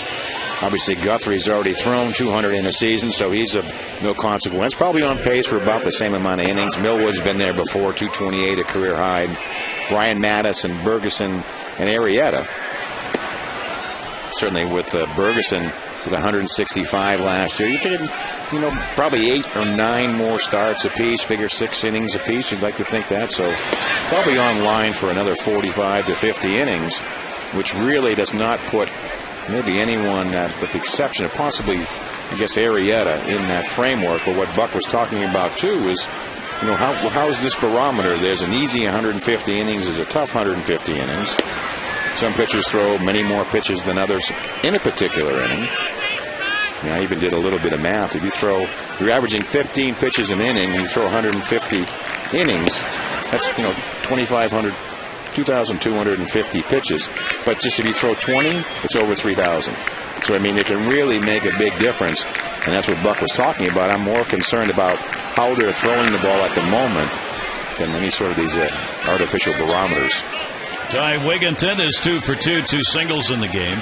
The other thing that Buck said, talking about that, was it also plays into who gets called up in September. So we're got to make decisions. We're going to shut anybody down because who we bring up, obviously, there'll be a need to fill. And he said we don't want to bring people up who are going to just sit around. So that's all part of the equation. That is the third strikeout for Pfister. Wigginton retired, one away. 3-2 pitch. Wanted on the black inside, threw it somewhere near the outside corner, so kind of one of those accidental strikeouts you run into. Here is Luke Scott. He is singled and grounded out. Roberts, Markakis, RBIs. Wild pitch scored Wigginton for the Orioles 3 runs. Russell Branyan and Jose Lopez had back-to-back homers in the third inning. Triple by Saunders, the other RBI. Third base. Lopez has got it. Scott is retired, 2 down. Meet Orioles pitcher Jeremy Guthrie at the Orioles official team store in the York Galleria Mall tomorrow from noon until 1. Jeremy will be signing autographs, answering your questions about the 2010 Orioles. That's tomorrow from noon to 1 at the Orioles team store in the York Galleria Mall. For details, go to OriolesReach.com.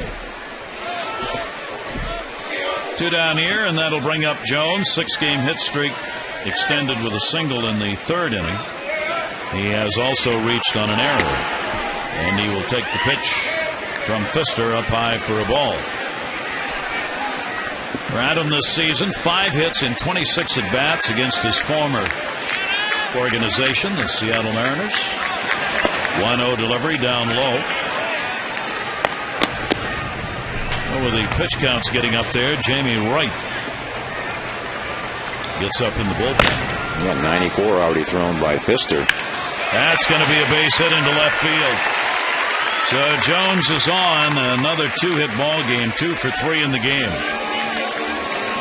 And hit that one hard. Pfister has not thrown 100 pitches since the early game in early May. And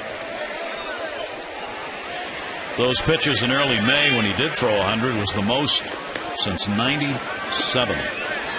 So his pitch count is held down, and obviously intentionally. That pitch to PA will be taken up high. He's grounded out and popped out.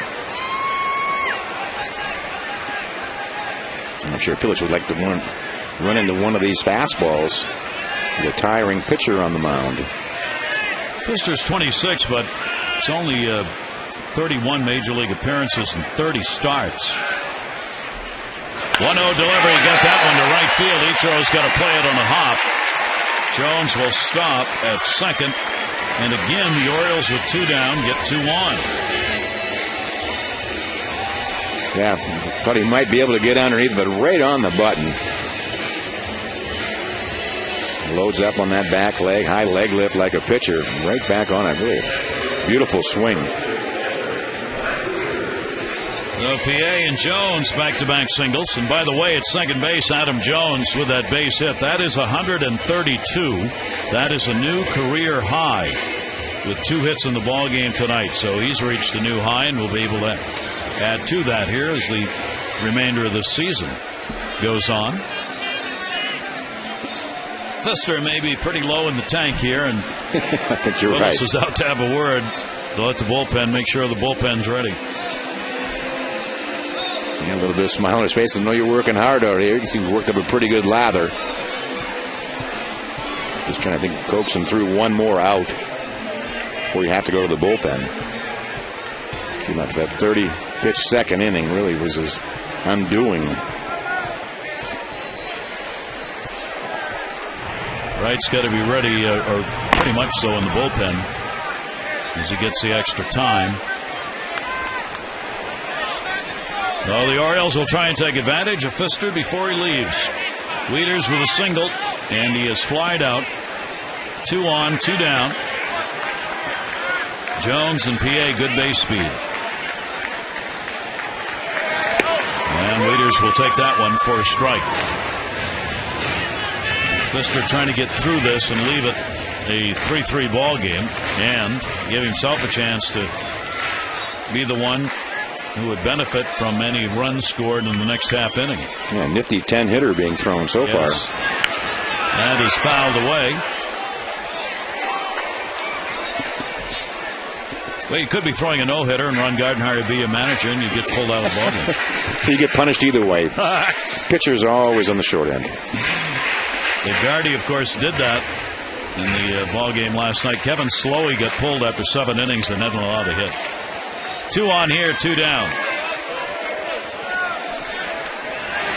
Wieters will take it inside. We were looking at those numbers today. The pitchers that's happened to, because he's not the first.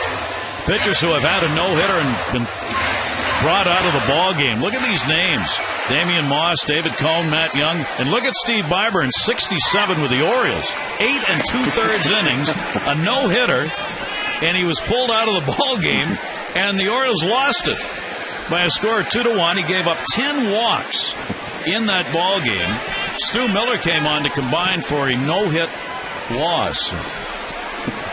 How could he stay in that long? Yeah, really. With 10 walks. 10 walks. Wieters, a 2-ball, 2-strike count. If Matt will foul off a couple of pitches, we can tell you more about it, but he didn't, so we'll do it when we come back.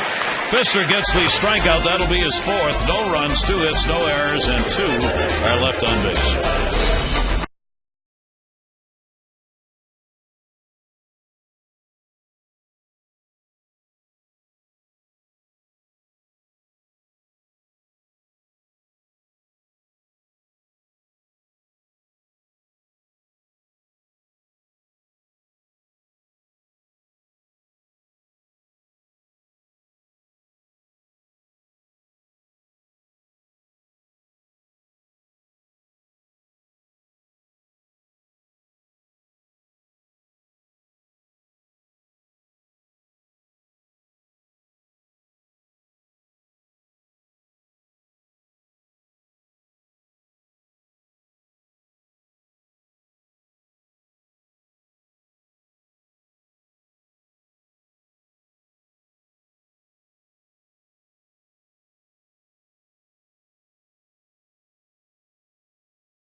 Brought to you by AT&T, Rethink Possible, and by Lavazza.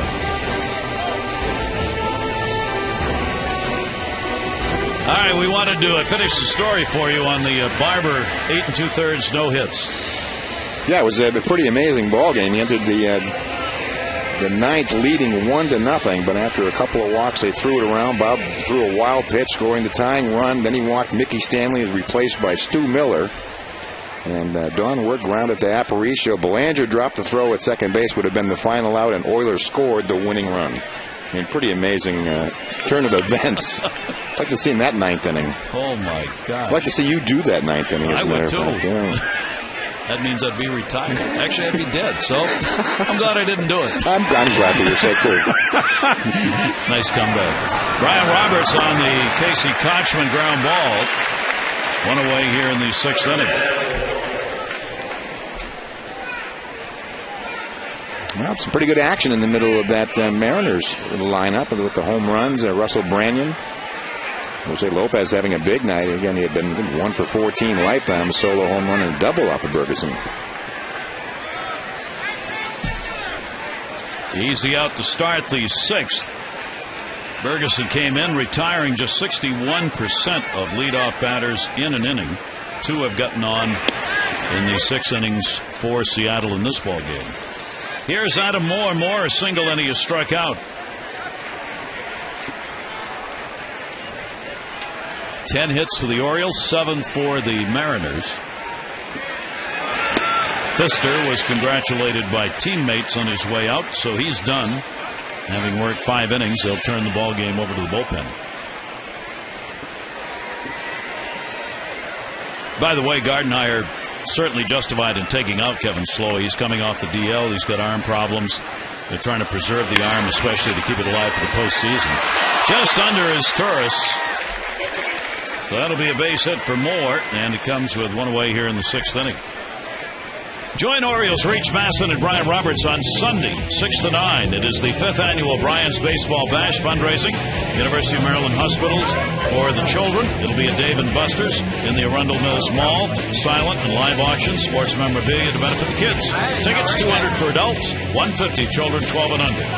You can get information at 410-328-3637 this Sunday for Brian's Bash. Here's Michael Saunders, tripled in a run and is hit into a fielder's choice. Runner at first, and will take the Bergeson pitch for a wall.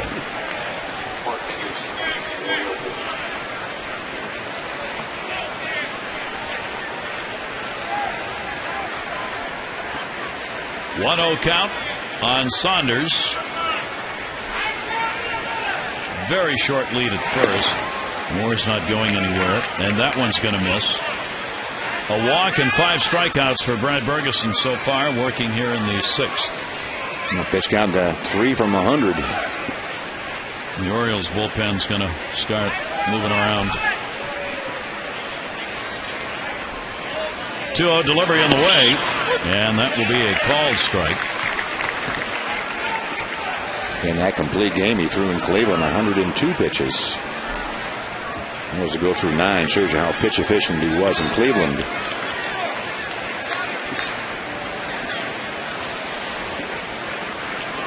Orioles looking for the double play here. 2-1 delivery on the way, and it goes to 3-1. Bergeson is 1-1 against Seattle this year. 2-2 lifetime. A very good 2.87 ERA lifetime against Seattle. And they really want to get the next couple of hitters. This is the bottom of the Seattle order. Here's the 3-1 and walking. Probably a pretty good sign he's starting to lose his effectiveness. Tank closing in on empty for Bergeson too, it looks like. Rick Kranitz asked for the timeout. Randy Fletcher. Mark Hendrickson in the bullpen getting ready. You've got Wilson and then Ichiro due up here with 1 down and 2 on. And just to buy this Hendrickson a little bit more time to get ready. Just a humid night like tonight won't take long. No. Bergeson here in Camden Yards is 2-4, ERA just under 6 for the starts he's made here this year. 9-5 lifetime in his home yard with an ERA of just over 4. Josh Wilson, fielder's choice, grounded out. 2 on, 1 out.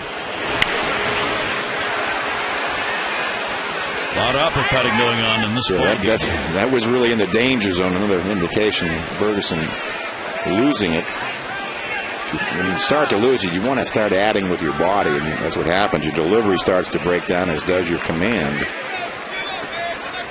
Let's see his follow through that time. Very unorthodox. 1 ball, 1 strike count. The eternal question in baseball for all managers, which virtually all of them will say is the toughest decision. When do I pull the starter? And it always seems to be right around this time in the game, too. You got a pitcher that's kind of on fumes. And Bell's got it and does not get the out. The bases are loaded. He had trouble getting the ball out of the glove and threw Roberts off the bag. Well, he does a terrific job in knocking this down. I thought it was destined for left field. Nice short hop pick, but when he goes to get to his feet, he's just unable to turn and get anything on the throw. And that's right here. Just can't get his body turned up. A little trouble getting it out of the glove. And the throw a little offline to second base. And that will be it for Brad Ferguson.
Easy inning, only 1, 1-2-3 inning. Sinker outstanding at times, down in the zone when it's down around knee high and below. A lot of success. And when it gets up around thigh high or belt high, not as much. 5 1/3, 9 hits, 3 runs, all earned. And leaving with the bases loaded, sort of a precarious position. I could tell Brad really wanted to get the last outs of this inning and take his club off the field. And Mark Hendrickson on out of the bullpen, and all he's got to do is face Ichiro. And with the bases loaded, and you're not sure what's working, but he's done a terrific job for the Orioles this year. He's tied for 4th in the league with relief innings, so he's pitched a lot.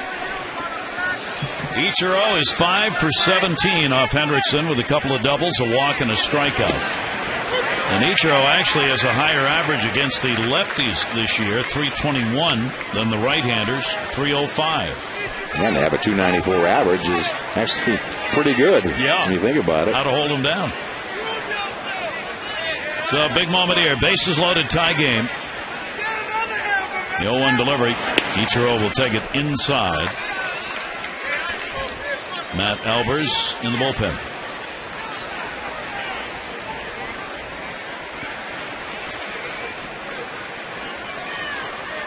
Loaded him up here with a single, a walk, and an infield hit. Yeah, most games come down to one pitch, one situation. This may be it. Gets the strike in there and gets ahead 1-2. One of the best hitters in all the game, matching up left against left. For Hendrickson this year, left-handers 337, right-handers 310. 1 ball, 2 strike count on Ichiro. And he'll lash it into the glove, and not quite in time, Wigginton. So Ichiro lines out to tie Wigginton for out number 2. Let's see how Hendrickson works his way through it. He gets ahead of him, which is a positive thing. Curveball, then tries to come inside. He paints the outside corner. Leaves this one in the middle. Thought it was destined for right field, but this is what we've seen Wigginton do of late, and in that Tampa series, almost turns it into a double play. He's make that play a step and a dive to his left. So now 2 down. And Hendrickson will face Sean Figgins, who's 0 for 3 on 3 ground ball outs in the ball game. And he will take the pitch away. Figgins 4 for 24 against Mark Hendrickson. 2 walks, 3 strikeouts. 1-0 delivery to Figgins, and that will be up high. And he gets the count to 2-0.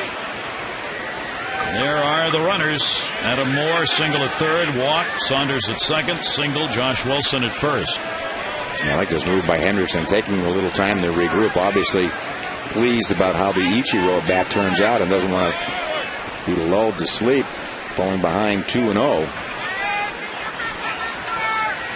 2 down, 2-0 delivery. Figgins. He'll take it for a strike. That was a nice regroup and took a little stroll, so I need to throw a strike here to finish this inning off. What you like about the veterans, they'll take their time in a situation. Many times younger pitchers will want to rush to get this done and over with. Figgins, a switch hitter, Mike, 289 right and 232 left. So this has been his side for average. 2-1 delivery on the way, and he'll foul it back. 2-2. Well, right back into the count. And this is where Mark wants it to happen. You don't want to run it to 3-2 where a borderline pitch maybe goes the other way against you. And the hitter's pretty sure what's coming, so this is the pitch where everything should be in motion.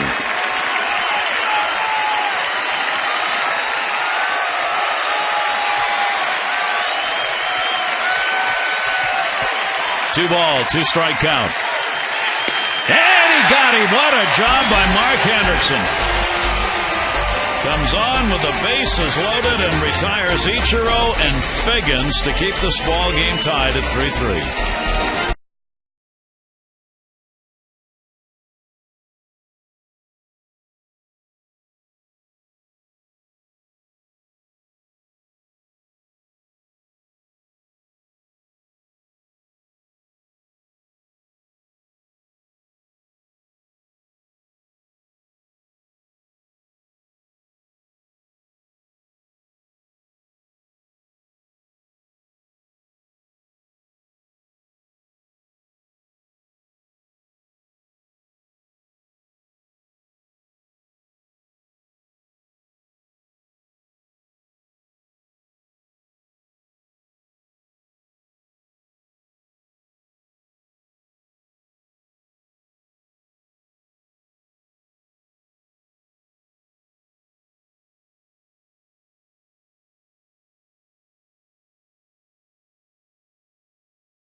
Your local Ford dealer invites you to experience Ford like never before. Ford, Drive 1. 12,375. 12,375, the announced attendance, seeing a good ball game. There's your line in a 3-3, and this game is now turned over to the bullpens. Jamie Wright to pitch. Yeah, Jamie Wright will come out of that bullpen. 31st appearance on the year, 1-3 record. He's really functioned as a kind of that reliever that comes in to get the holds. Once you add the lead, he has 4 of those on the year. He certainly has been around. That's pretty good stuff. Fastball, slider, change. Come on here, try to keep it as is. The 35-year-old veteran who this season started out with the Cleveland Indians. He made his Mariners debut on July 15. He had opted out of a contract with Syracuse after the Indians had let him go, and Oakland picked him up, and then signed with Seattle, and he's done a good job for them. So right on to pitch. His Torres a single, a run scored, and he is grounded out. 1-0 delivery. That'll be taken away. 2-0. Take at the Oriole box score tonight. There's a lot of action going on. Only really Josh Bell not doing a whole lot of participation. So a lot of balance, and something that we saw on that recent road trip, top to bottom, getting some input. 2-0 delivery is Torres. That is in there for a strike. So Pfister gives up the 3 runs on 10 hits over 5. He didn't walk anybody, struck out 3. Brad Bergeson, 3 runs, 9 hits over 5 in the third. A couple of walks and 5 strikeouts. A 2-homer ball game against him. Russell Branyan and Jose Lopez back-to-back in the third inning. A looper to left field. Saunders was in. He's right there to put it away. 1 away in the 6th inning. For Bergeson, that is the 4th game this year. He surrendered 2 homers. He has 1 game in which he gave up 3.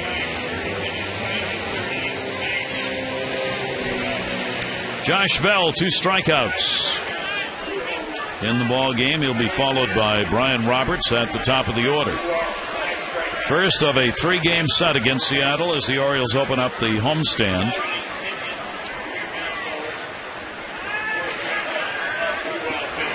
And the pitch is taken for a strike. Kevin Millwood and Luke French in the ball game tomorrow night. Jeremy Guthrie and David Pauley on Wednesday night. And then Texas is going to be in for 4 as part of the 7-game homestand. Please make a note on Saturday. That game against Texas is a 4:10 start. 4:10. Brad Bergeson, tonight's starter, is scheduled to go against Cliff Lee in that ball game on Saturday. Josh Bell quickly down 0-2, and Bell will foul that one off. I think Cliff Lee is supposed to pitch tonight. Against Tampa Bay, right? Yeah, just looking at the scoreboard. Just that wild game in the last one out against the Yankees. Maybe 11 strikeouts. Wild one. Here's the 0-2 delivery on the way, and that's going to be way outside. Who's he going against tonight? He used to know all the numbers. Yeah, 55 for Tampa Bay. I looked at that. I'm trying to think who we missed today, because there's supposed to be a really good matchup in that ball game. But as is prone to happen, David Price. And that'll be taken up high. Tampa Bay's got a 2-0 lead in the 7th inning. Yeah, I saw something. That's the first time that 2 sort of 15-game winners, or Cy Young and a 15-game winner, have hooked up in a long time. Both will be Cy Young candidates, I would think, this year. That pitch is going to be taken away, and a 3-ball, 2-strike count on Bell. Wright trying to get him to chase some pitches here, and he refused to do so. Bottom half of the 6th inning. Josh Bell hitting a 203, opens that stance up. 3-2 delivery from Jamie Wright off the mask of the catcher. And Josh has worked hard on shortening up that swing, taking the length out of it. Had a pretty good trip using that. Good, broke down his stance, a lot quieter with the hands.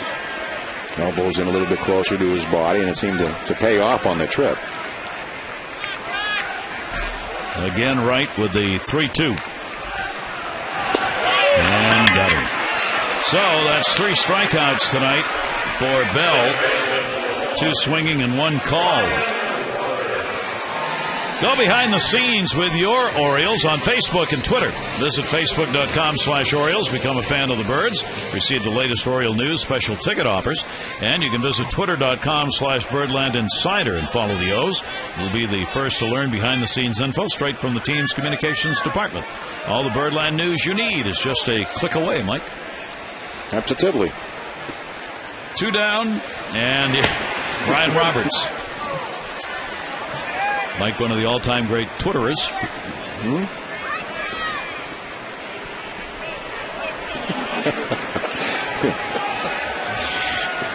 Brian Roberts, a single RBI sac fly, and he's flied out.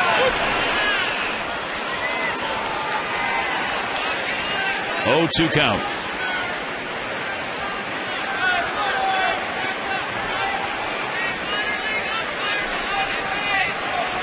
I did send a letter by Pony Express this morning that should be delivered to your house tomorrow. I'm sure I'll get it. Yep. It's pretty soon. 1 ball, 2 strike count. It's pretty good. You know, my house was built in the 1500s, so it's got to be there right on time. It's right on the Pony Express route. Just tie right up to the chuck wagon.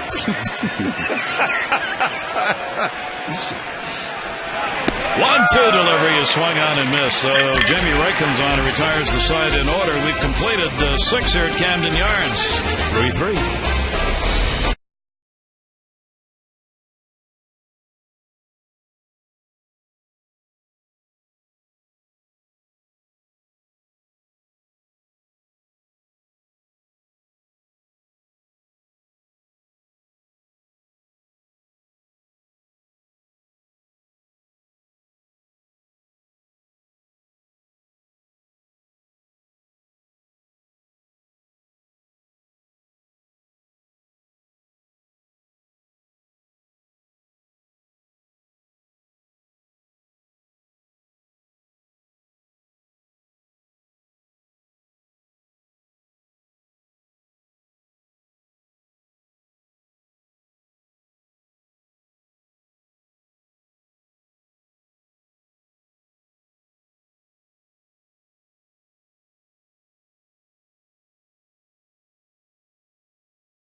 Countdown to the signing of the drafted players. Midnight tonight, they either get signed or they're out of the back mix. out. Right, you're out of the mix. And there's the Orioles' effort to try and get Manny signed, the first overall pick, 3rd overall shortstop, 17 years old, not signed yet. Scott Boras, his agent, numbers from the senior season. Efforts are ongoing. Yep. And there was a signing out of Pepperdine today of Matthew Bywater, who you see on there, a left-handed pitcher, went 6-5, 13 starts. He has been signed. That was tonight. Hard hit ball. Wigginton able to pick that one up. Russell Branyan is retired as Hendrickson gets over, and 1 away in the 7th inning. Yeah, there'll be a slew of signings tonight for sure. The new deadline, and Jim Wigginton playing an outstanding defensive first base. Takes a good run towards Hendrickson. Make that throw a nice soft one. Mike Showalter out, and Koji O'Hara will come on to do the pitching. A great job on 3 difficult outs recorded by Mark Hendrickson. So he will leave. O'Hara will come on. 3-3 game.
Be reproduced or retransmitted in any form, and the accounts and descriptions of this game may not be disseminated without the express written consent of the Orioles.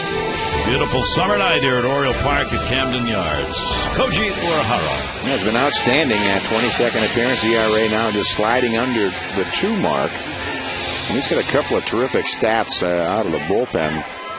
And that is against the right-handed hitters. They're hitting 154. That's 8 for 52. And a couple other numbers you look at.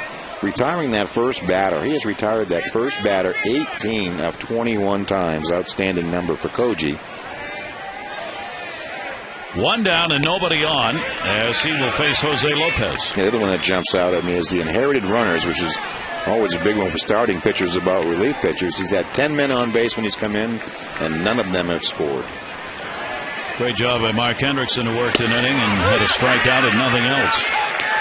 And a 2-strike count on Jose Lopez. A double, a homer, and he is grounded out. 7 home runs on the season. Michael Saunders, an RBI triple, home runs Branyan and Lopez. Here's the 0-2 delivery, and that'll be fouled back into the screen. It'll stay at 2 strikes. And something Cody's done is really used that fastball effectively over the last month or so. Early on seemed to rely on that splitter to get him ahead and get his outs, and then maybe pitch backwards. Off speed early and then fastballs late, but he's been throwing that fastball just about to everybody. And swung on and missed.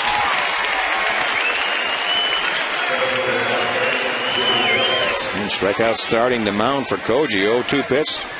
Nothing fancy. 90 miles an hour on the black. He's really happy. They said nice loose wrist. The ball's jumping out of his hand. Something that Buck Showalter was talking about with pitchers in September. How the ball comes out of their hand. That's what he's talking about with Koji. It's that nice easy delivery and then that flip on the end, which usually buys you all your movement. Gutierrez has struck out 3 times in this ball game, all 3 swinging. Urahara can award a little golden sombrero right here. We've got a couple candidates tonight. Josh Bell's got 3. 2-0 delivery. Gutierrez won't get one here. That's down the line. Well, foul ball. Top spin lob. 2-1.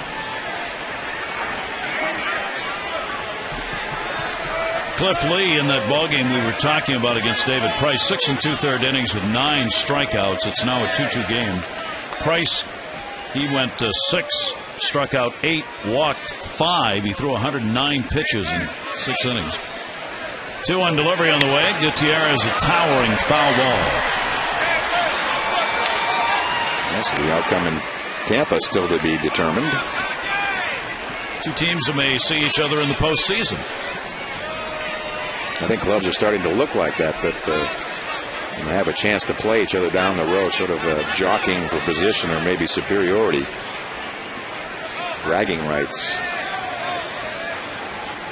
Here's the 2-2 delivery on the way, and the golden sombrero is earned. Urahara gets the strikeout. 7th inning stretch time brought to you by Jack Daniel's Tennessee Whiskey. Please drink responsibly.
Score, then it was the Mariners' turn to get on the board early.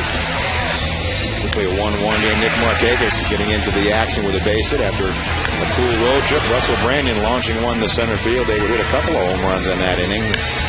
Jose Lopez would match the feat. And after that, the pitching has really taken over since that third inning. A 3-3 ball game. Both sides settling in. Both bullpens now involved in the action. Brandon and Lopez going back to back. Whitten and Jones a couple of singles each. And now which turned out to be a game that will be determined again by the bullpens. Jamie Wright came on in the last inning and retired the Orioles in order with a couple of strikeouts. Bottom half of the seventh inning, Markakis, Wigginton, and Scott are due up against Wright. Nick had an RBI single that came in the second inning. Orioles had a 1-0 lead in the first.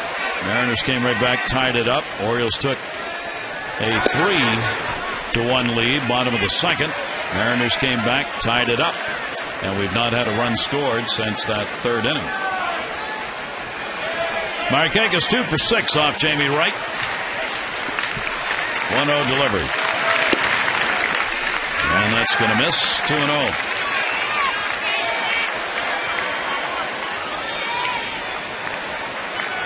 While the ERA of the starters for Seattle is second best in the league, the ERA of the pen is 9th. It has, however, gotten better over the last 30 days. A strike on the inside corner, goes to 2-1. Seventh inning or later, clutch hitter. That's why he's up there among the leaders in game-winning, game-tying RBIs. Here's the 2-1 by Wright. Misses outside, 3-1. He's one of those players that likes to be there at the end of the ball game.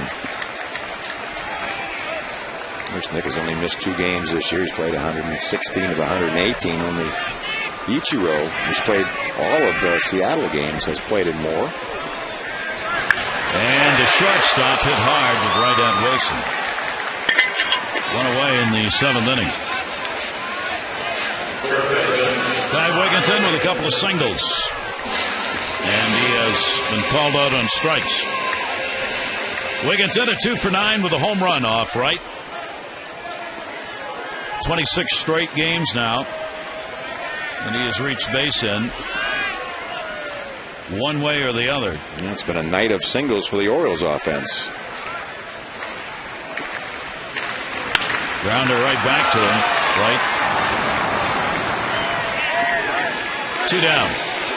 Find the latest gear at the official online shop of the Orioles. You can browse the largest online selection of officials' cap, t-shirts, jerseys, and collectibles 24/7. Get your gear from the official source, the Orioles.com shop. Gary Thorne, Mike Flanagan, Amber Theo Harris with you here at Camden Yards tonight. Orioles come right back off the road and get right back at it. Luke Scott, he is single, grounded out, and popped out.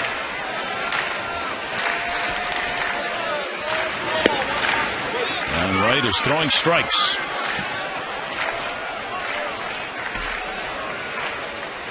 During his 16-game home hit streak coming into tonight here at Camden Yards, Luke Scott hitting .450. It's the longest active home streak in baseball. Continued it with a single in the first inning. This time Wilson is playing where that single went through and gets the out. A 1-2-3 inning for Wright. He's retired all 6 he's faced. 3-3 after 7.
game. Orioles up by 1 in the hit department.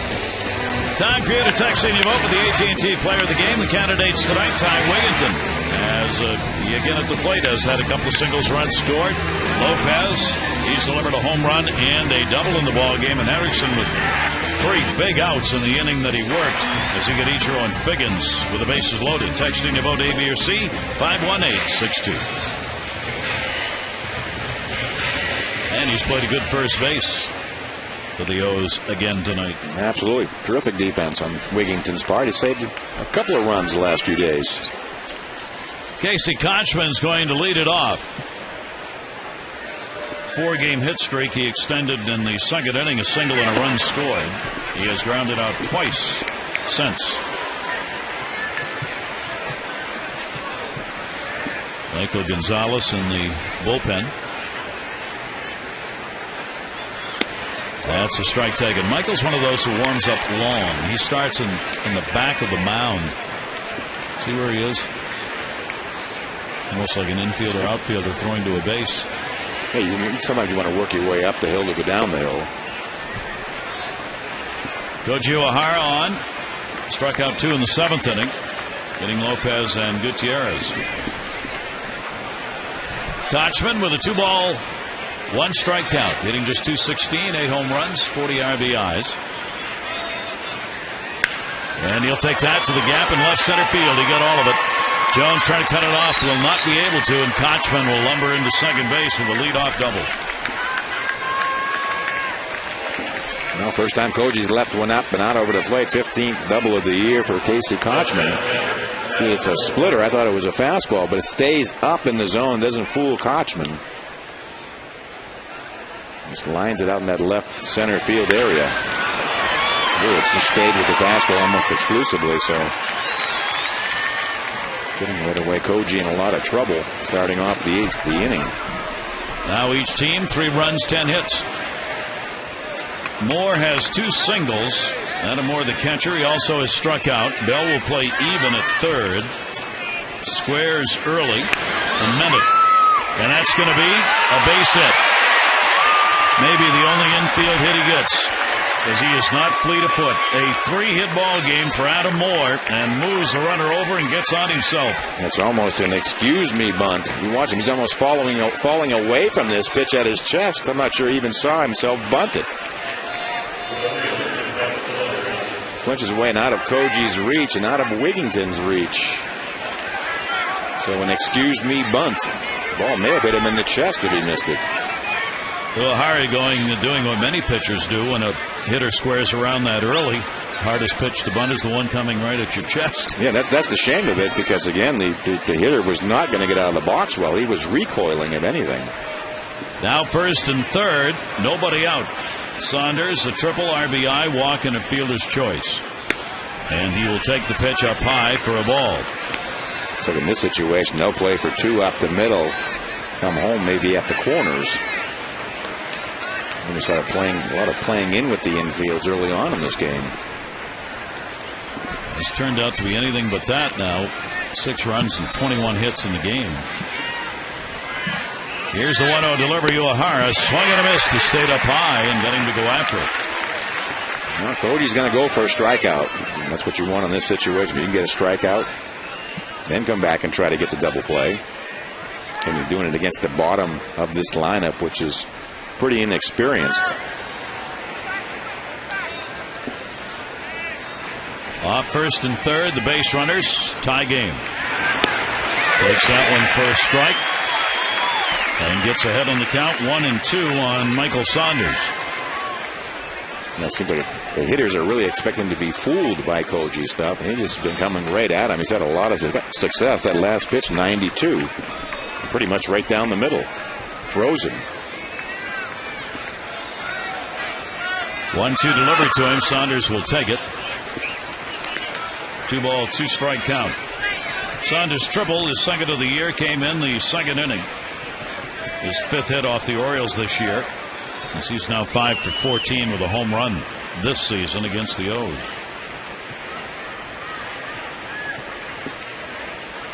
Here's the 2-2 delivery, and that's outside. So the count goes 3-2. Runners at first and third. Moore is not fast. Lee Tinsley, third base coach, giving the signs to him to see whether or not he's going to be in motion from first base.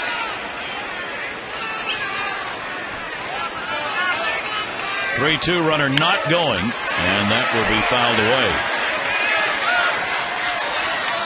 As if Saunders struck out and Moore was running, the chances of getting him at second base are really good. Right, absolutely.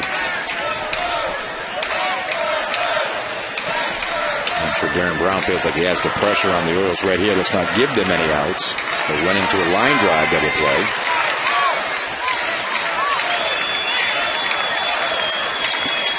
O'Hara 3-2 again. Saunders again fights it off. Very defensive swings at the fastball.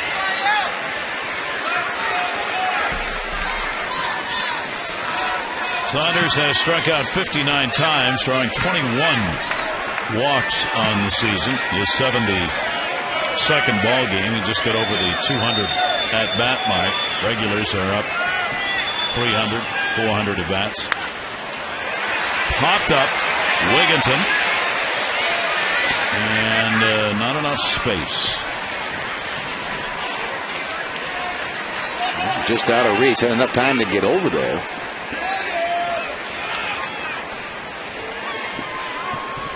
We were talking about Texas Tampa Bay maybe meeting in the postseason. If the playoffs started today, they would meet. New York would have the best record. They would play Minnesota, and the wild card would be Tampa Bay, and they would play Texas. But that is subject to a lot of changes between now and the end of the season. Yankees have the best mark in the American League. Minnesota and Texas almost identical win percentages. There's only one game, one win separating the two teams. Yeah, the Rangers with a pretty good lead, 8.5 over the Angels. 3-2 delivery, fought back again. Yeah, Minnesota in the Central, no one really seems to want to take charge. But Detroit, it's hard to believe Detroit's 10.5 out. Brandon Lee getting ready in the bullpen, or at least watching. Looks like he is ready. 3-2 count. Michael Saunders has fouled off 2 3-2 pitches.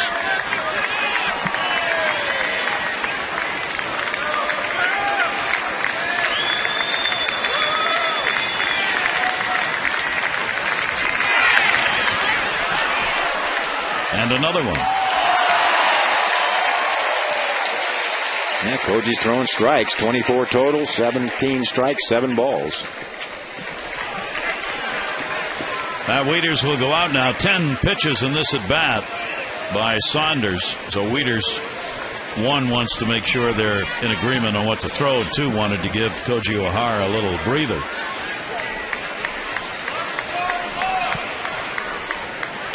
Kochman doubled. Moore got the bunt base hit accidentally, trying to sacrifice.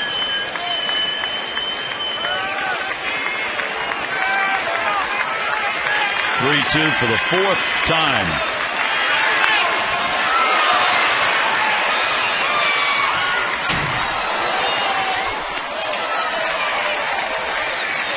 Koji is known for having a number of pitches to select from.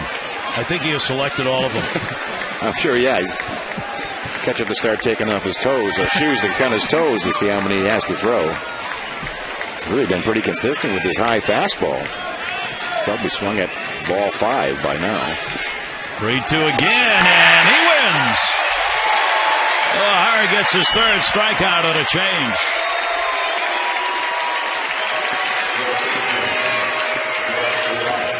Yeah, he wins the battle. High straight changeup, but they're fouling that fastball back at 90-92, 83-mile-an-hour split finger. Big out. So that's the sort of the formula through this. Go for the strikeout, then bring the infield in, as it looks like he's going to do. He's talking about a double play, maybe up the middle. A lot of hand signs. Yeah, Josh Wilson has good speed, the hitter. He's hit into just 4 ground ball double plays. Picked up a single his last time up, grounded out, hit into a fielder's choice. Runners at first and third, one away, 3-3 game, top of the 8th. The infield moves in. Lead runner, Kochman, not real fast. That is fouled away.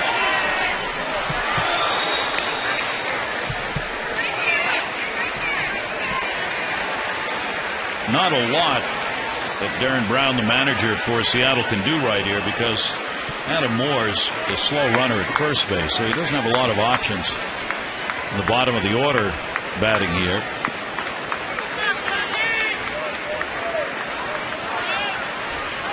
Oh, 1 count, Josh Wilson. He's taking a few of those kind of cuts here tonight in the ball game, and an 0-2 count. Yeah, Goldie just keeps coming at the hitter, though. I give him credit. 21 strikes, 7 balls. He's thrown a lot of strikes.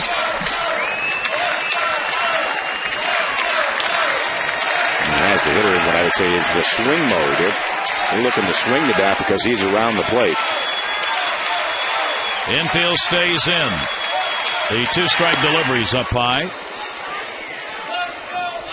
And the count will go to 1-2. 1-2, 1 down.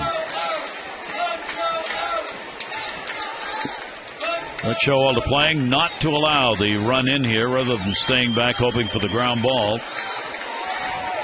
They would get a double play. 1-2 delivery on the way, and he chases it. Koji Uehara gets his 4th strikeout. Only faced 6 batters.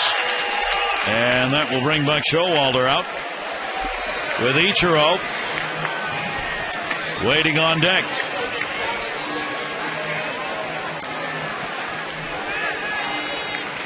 And as Mike said, with the hitters in the swing mode, these high fastballs can be mighty tempting. Uehara gets a nice hand. Yeah, really effective pitching by Uehara.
And a single interspersed.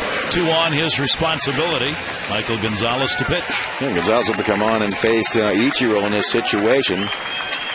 12 innings, 11 hits, 6 earned runs, 8 walks, 10 Ks along the way in this interesting season by Michael Gonzalez. Koji did a terrific job. As you said, just left a couple of pitches up, but really has almost pitched his way out of this. Now they have to get maybe one of the best hitters in all of baseball. Ichiro's had a single tonight, 1 for 4. He will take the strike. He had an opportunity in the 6th inning, and he came up with the bases loaded. Mark Hendrickson got him to line out to first. Now he's got runners at first and third, 2 down here in the 8th inning. And he takes that for a strike. That's what these relievers have done so well, going back to Hendrickson, then through Koji, and now the Gonzalez is get ahead of the hitters. He He's faced Gonzalez a couple of times, 1 for 2. 0-2 delivery, and whoop! Gonzalez staring in like, where was that one? Yeah, he struck the pose to home plate umpire Andy Fletcher. It was just outside the zone. Here's the 1-2 delivery. Ichiro will chop that one foul as he reached out for it. I don't know how he hit that. It's about a 48-footer breaking ball that he hooks foul on the run. Leads the league in multi-hit ball games with 48. And second only to Josh Hamilton in hits. 1 ball, 2 strikeout. Outfield is moved in and over to left. And he went after it. Struck him out. Tim McClellan the call at third base. Gonzalez gets him and the side strikes out. No runs, 2 hits, no errors, and 2 are left on. It's still 3-3.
Out of Ichiro keeps it tied. Join us again tomorrow. More O's action, game 2 against the Mariners. Kevin Millwood on the mound against Luke French. Our coverage on Masson 2 HD begins at 6:30 with O's Extra, presented by your local Ford dealer, followed by game coverage at 7. All the access you need right here on Masson. Yeah, pretty good matchup tomorrow. Kevin Millwood, the veteran, against Luke French, has just made 4 starts, 1-3, about a 5 ERA.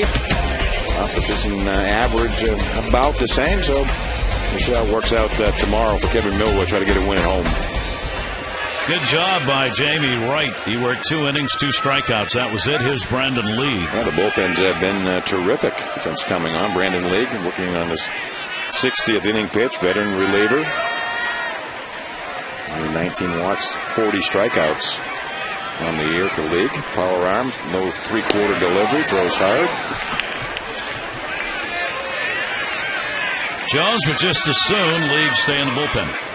0 for 10 off him with 3 strikeouts. Adam tonight, though, has had a couple of hits, 2 singles, and he has reached on an error. Here's the 1-0 delivery and a ground ball chopped to short. Wilson. 1 away in the bottom half of the 8th inning. League came over to the Mariners from the Jays, and involved in that deal was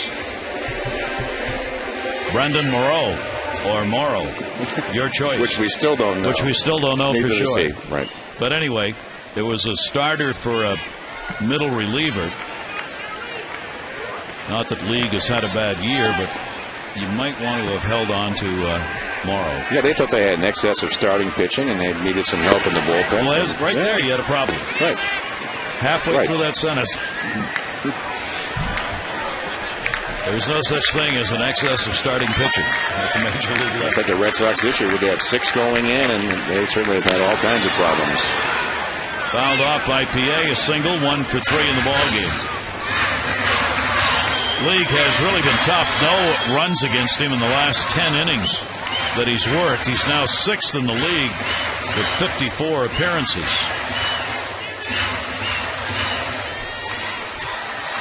Felix Pierre hitting at .289. He has Lopez in at third base. Here's the 1-1 delivery. Had him out in front of that one, 1-2.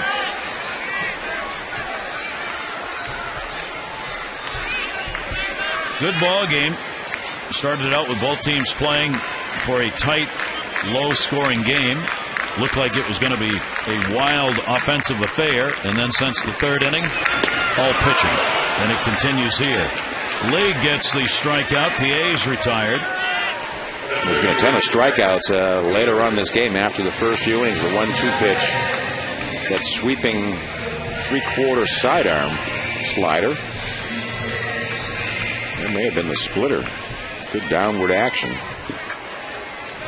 Orioles scored first inning wild pitch. Wigginton came home. Then a wild pitch set up the 2 runs in the second inning. Roberts and Markakis getting the RBIs. Seattle battled back each time. A triple by Michael Saunders in the second inning and back-to-back home runs by Russell Branyan and Jose Lopez in the third. It really is home run by Lopez was the last run in the ballgame. It really is amazing that the Mariners' hits have been mostly the extra base variety when it's usually the other way around. The Orioles with all the singles tonight. A couple of home runs, triples, a couple of doubles. A little everything. That'll be taken up high. Wieters 2 down, nobody on, single and a run scored. He has flied out and struck out.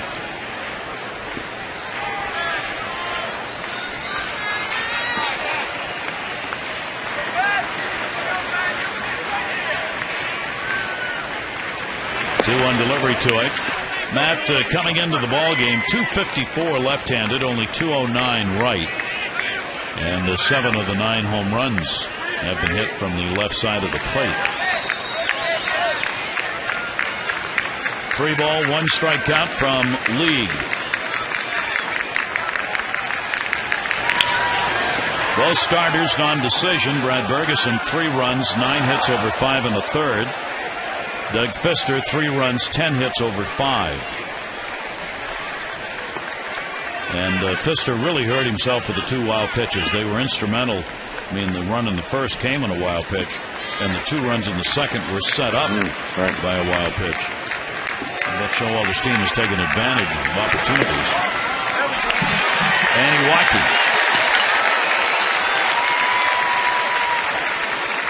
That is the first walk picked up by the Orioles in the ballgame tonight. Wieters on, 2 down.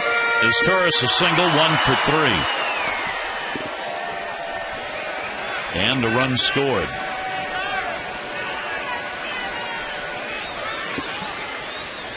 Again in at third, Lopez. And off the mask of Moore. That's 2 tonight that have rocked him. Until that mask is turned halfway around your head. The foul tip right back. I don't care how much protection you have. It puts a lot of concussion involved with that.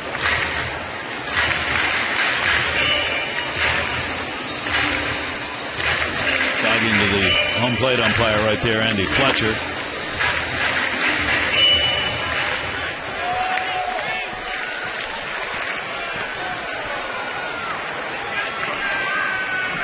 League with the 0-1 delivery. And his Torres got jammed on that one. Figgins hustles and gets it. No runs, no hits, no errors, and 1 left on base. We go to the 9th inning, a 3-3 ball game.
Go to Southwest.com. Grab your bag. It's on.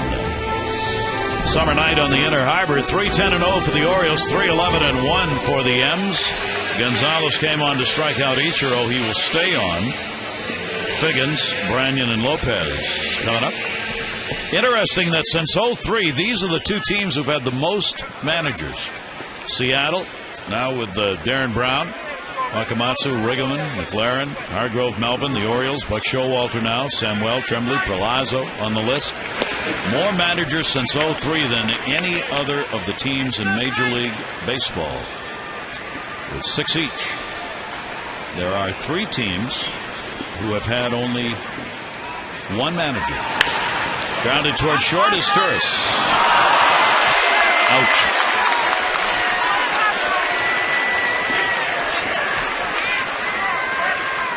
We've had very few tough defensive nights this season. This one just seems like they've just been a little bit off for Izzy tonight. He plays at second base.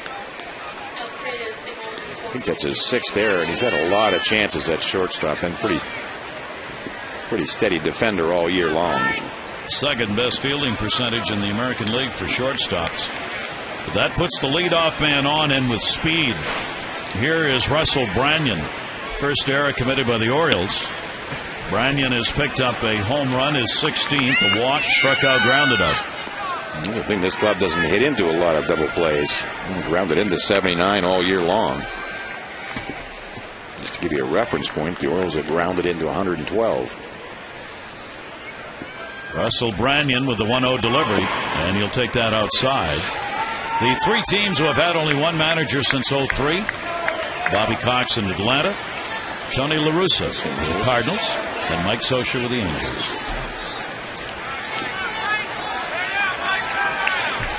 And a bunch of teams have had 5. Kansas City, Houston, Arizona, Cincinnati, and Florida all have had 5 managers since 03. Almost threw that one away. Wigginton had to go over the top on Figgins. We are in the 9th inning of a 3-3 ball game. Leadoff man on. 2-0 delivery to Branyan. 2-1, that big cut. Yeah, he's not thinking about getting the runner over. Simone, the Oriole closer in the bullpen. Branyan has hit only 192 off left-handers, but has had 4 home runs.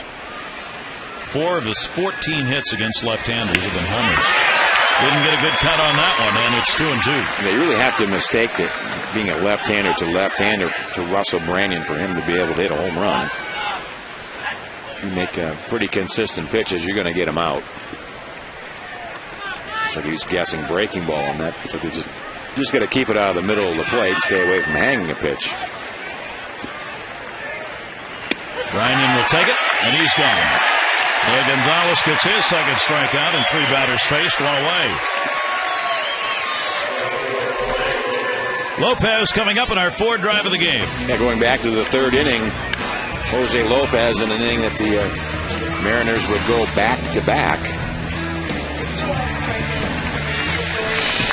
And your local Ford dealer invites you to experience Ford like never before. Ford, drive one. Gonzalez is going to come out of the ball game. Runner on here in the 9th inning with 1 down, and the Orioles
on the error, but he did get a couple of big strikeouts on Ichiro and Brandon. There's been a ton of strikeouts in this game. I think that's the first looking strike 3 call. So Alfredo Simon will come on out of the bullpen. I know when talking with Rick Granite said they just can't figure out why of late that Simon seems to be prone to the home runs. They've really been centering his fastball up. Not sure if he was tipping pitches, but something they've wanted to address, get him back on track. 17 saves and 21 chances and a close play at first base. Figgins. I thought they had him. I mean, you figure he's going to go now. I thought one of the reasons for maybe leaving Gonzalez in, maybe you can hold Figgins at first base, but it's a nice snap throw, kind of casual return by Figgins. Not sure what the deal was there. Simone working to Lopez, and that will be taken away for a ball. 9th inning, 1 down, tie game. Figgins is a base stealer. You would not think he's probably going to take off here unless he gets a really good jump. Yeah, he's one of the leaders in getting caught. He has stolen 30. Caught 9 times, and looks like he's trying to make it 10.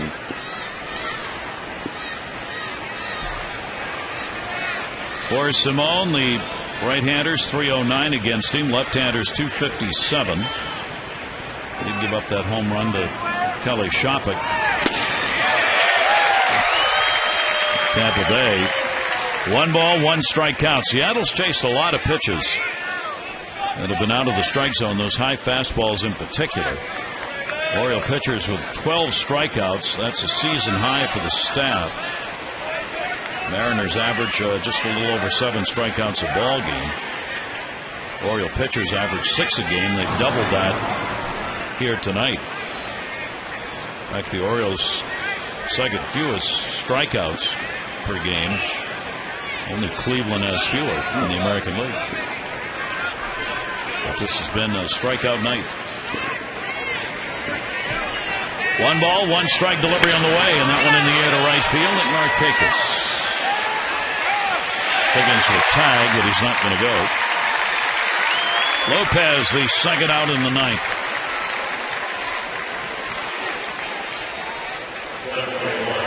Mariners have left 10 on base. The Orioles have left 8. 7 of the 10 have been left in scoring position tonight. Franklin Gutierrez, 2 down. Just rooting for some contact. He's already picked up the golden sombrero. 4 strikeouts in the game, all swinging. And that's up high for a ball. Simone on, trying to keep it 3-3, give the Orioles a chance to ramp it up in the bottom of the 9th inning. I think this is a situation where Figgins will take off from first base. 2 outs.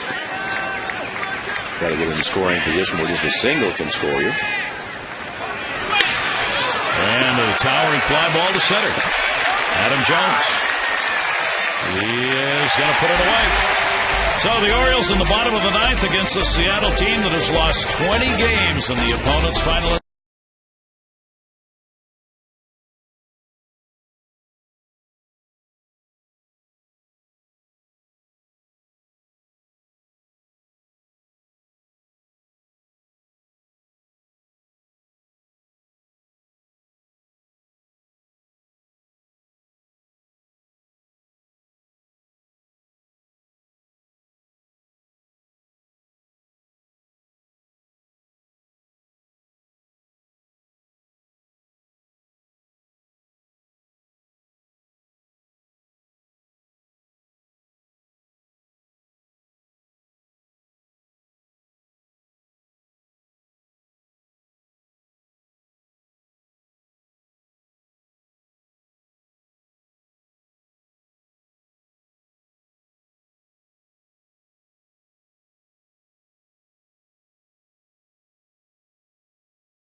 Orioles are knotted at another tie. They had 3 walk-off wins in their last homestand. And, Ben, it's all about the strikeout tonight. 19 between both teams. 19 strikeouts between both teams, but the relievers have been the big story in this game. Oriole relievers have been outstanding so far. So the Orioles are looking for a run. Will they walk off again?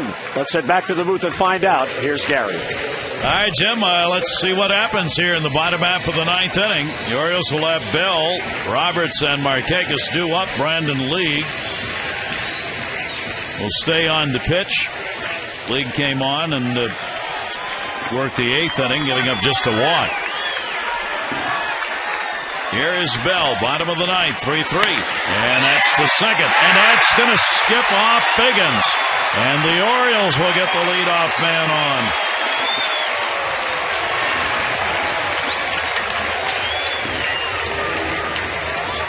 Well, Josh Bell had struck out 3 times on the evening. Try to stay out of that column. Jumps on this early fastball. It's a low rocket to second base, and it just eats up Sean Figgins. Low short off. Tries to get in front of it.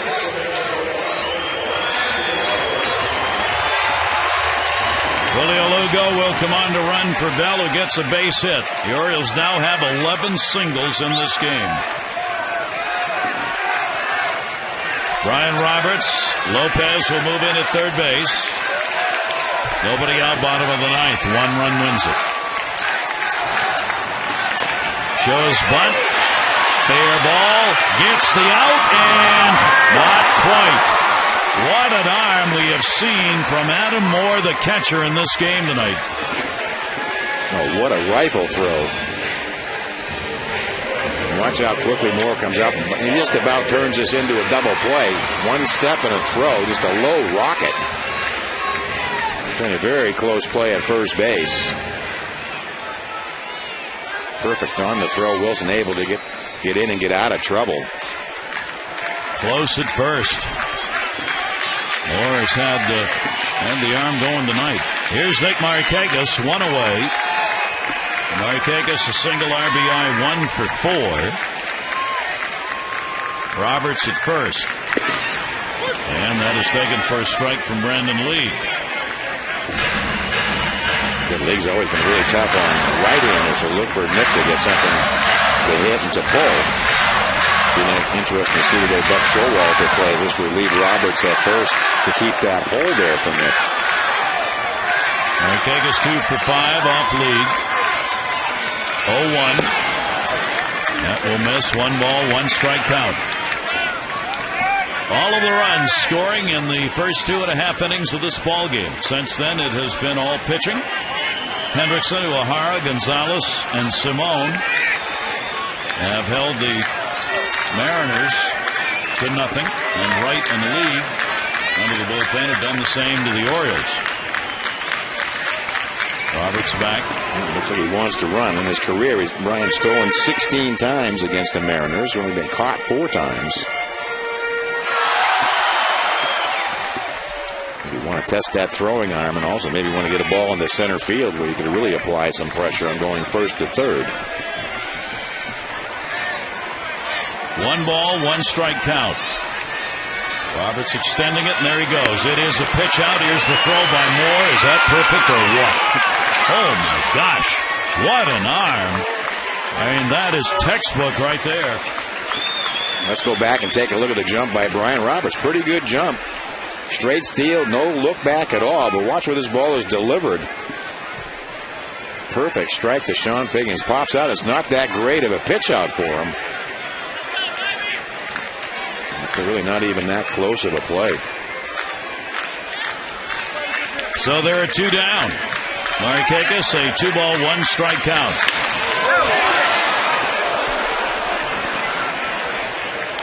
And Nick now could try and drive one. Updating you on our voting for the AT&T Player of the Game. There are the results so far. Text in your vote, A, B, or C. 51862. The results in the O's Extra post-game show. Well, the only thing you need to do now is go ahead and open the seats. 2 balls, 2 strikes, 2 down.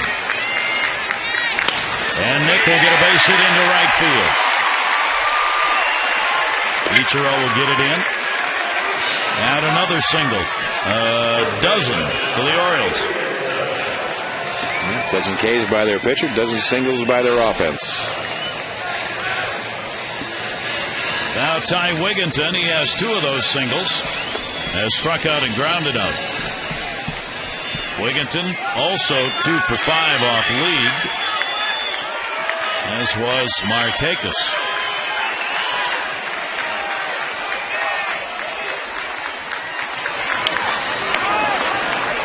Fouls it back for a strike.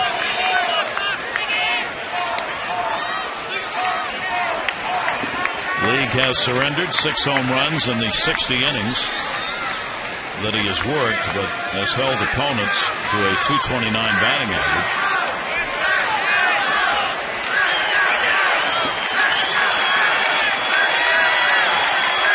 Two down in the 9th, the 0-1 delivery. In the air, right center field. Gutierrez going back on the warning track and makes the catch. No runs, 2 hits, no errors, 1 left. It's free baseball after regulation. 3-3.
For the Mariners, and we go to the 10th inning of this ball game.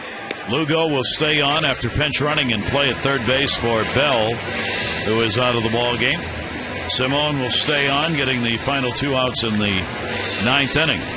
The Orioles have done really well in extra inning ball games. They are 10-3 on the year. Seattle 3-9 in extra inning ball games.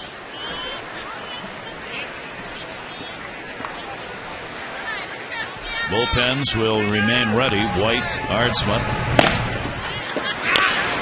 And that will be chopped foul as Casey Kochman will lead it off in the 10th. Kochman a single and a run scored. He has also doubled, grounded out twice, 2 for 4 in the ball game. .218 batting average overall.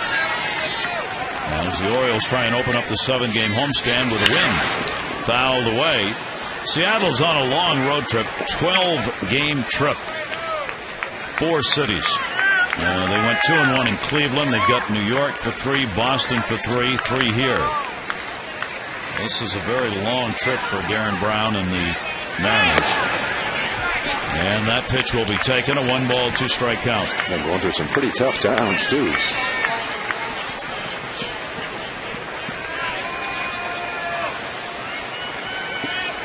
The longest trip for Seattle since 2004. Wigginton will get it to Simone covering. Kochman is retired, 1 away in the 10th.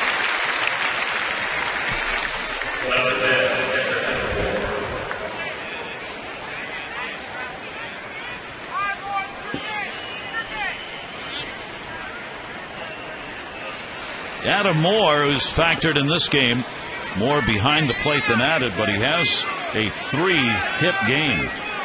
He's gone 3 for 4 with 3 singles and a strikeout. Let's hit that excuse me bunt single. Hey, how about that? That'll keep you loose. I mean, that was right by his nose. That hit nothing but the brick wall. Yikes. And Moore also showing his agility. First 3-hit ball game he's had this year. 1-0 delivery to him, and that'll be taken up high.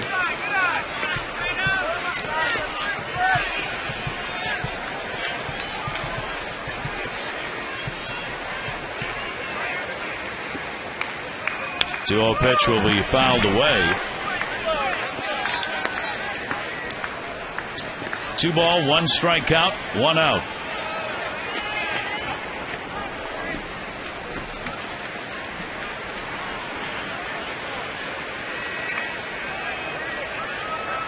Here's the 2-1 pitch on the way in the air to left field. PA going back is going to watch.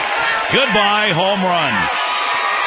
Adam Moore responds with a dinger and a 4-3 Seattle lead.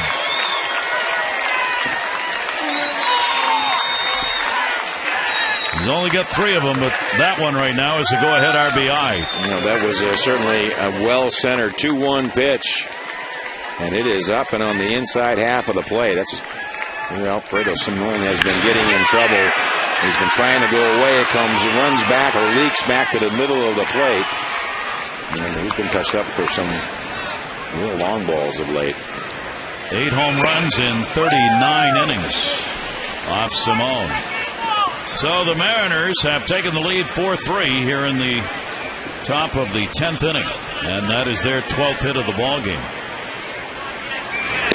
And Saunders will take it for a strike, RBI triple, walk, fielder's choice, and a strikeout. I don't think many people knew who Adam Moore was before this game, but certainly has impressed us offensively and maybe as much defensively. 1-1 delivery, and that's going to miss up high. And the count goes to 2-1.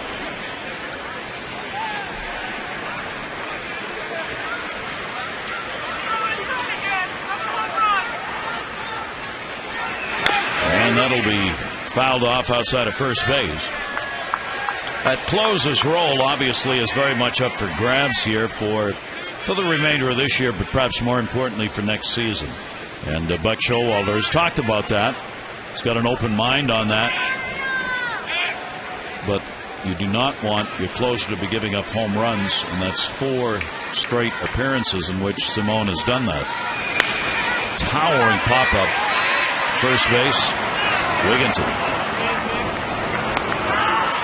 Yeah, you go back and you think of the Miguel Cabrera home run in Detroit on a fork ball, and then there was some talk, well, maybe he's throwing too many fork balls. Let's go get him back to using fastballs. Had some success in the short term. But again, now they've been centering up the fastball. Home run to the benefit of Brandon League, who is officially in the game but won't be back to pitch. That is a strike taken on the inside corner. So that's a danger spot. He seems to keep throwing the fastball in. It either needs to be down or needs to be away, but not belt high on the inside part of the plate. That one off the end of the bat. Wilson's had a single, 1 for 4. So a 3 home run ball game for this Mariners team. The back-to-back homers by Branyan and Lopez in the 3rd inning, and now the go-ahead home run in the 10th. That'll miss outside, a ball and 2 strikes. Seattle came in ranked 13th out of 14 teams. The fewest home runs makers, talking about 70 in the year. They now have 73. They're the only team in the American League without 100. 1-2 delivery to Wilson. Outside, 2-2.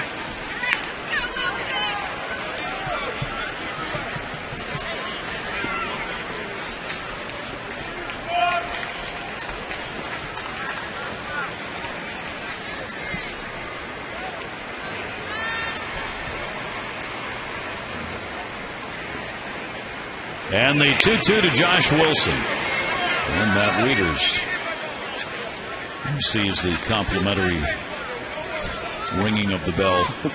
And a 2-ball, 2-strike count. The joys of catching. Yes, indeed. Ray Allison, who knows all about that. Oh, yeah, but he's having a flashback. 2-2 delivery on the way. And again, foul back into the screen. 2 ball, 2 strike count.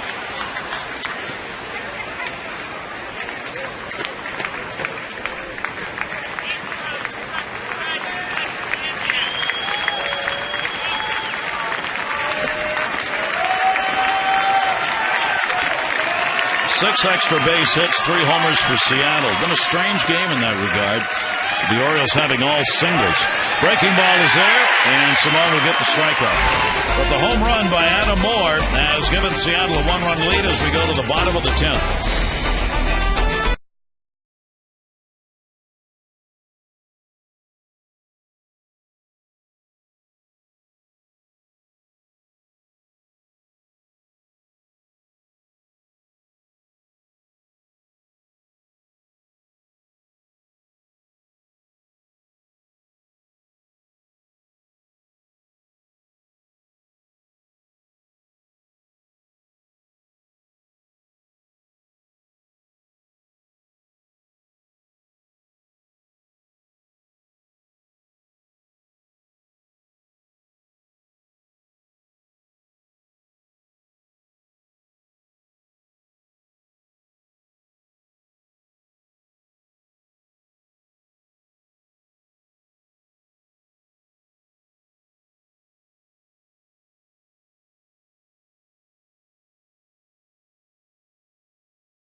Back here in extra innings as they now trail a 4-3 score. Each team with the 12 hits. The Orioles all singles. And here's David Aardsma to try and finish it up. Yeah, don't let that record fool you. 0-6.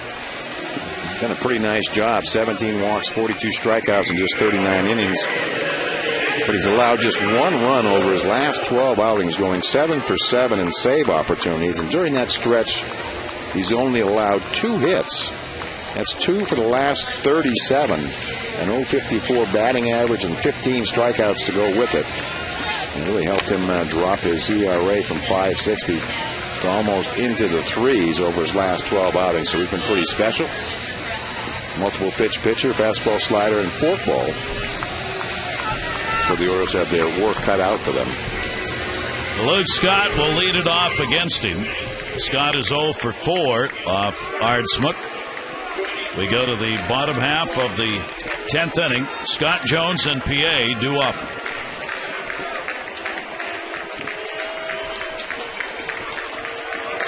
League worked 2 innings, gave up 2 hits, 1 walk, and 1 strikeout. He is the pitcher of record for the moment, and Simone the same on the Orioles side. Left-handers, 234 off Aardsma. 1 home run. There's Simone. Simone has seen his ERA go from 3.12 to 4.76 since the All-Star break in 13 appearances, including tonight. Here's the 0-1 delivery. Scott will take it up high.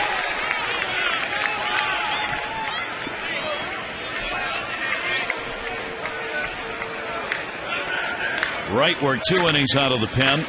No hits, 2 strikeouts. League, the 2 innings, 2 hits, and now Aardsma. Fouled away by Scott. Luke, the DH, with a single in the first inning, continuing his hit streak here at home to 17 games. Since then, has grounded out, popped out, and grounded out again.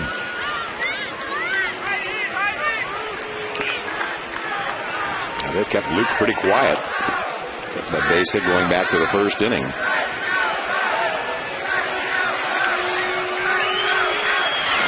Aardsma gets it in there, but fouled off the other way and into the seats. Scott with a 1 for 4 tonight on the year, now 6 for 24 against Seattle. He has had a couple of home runs against them.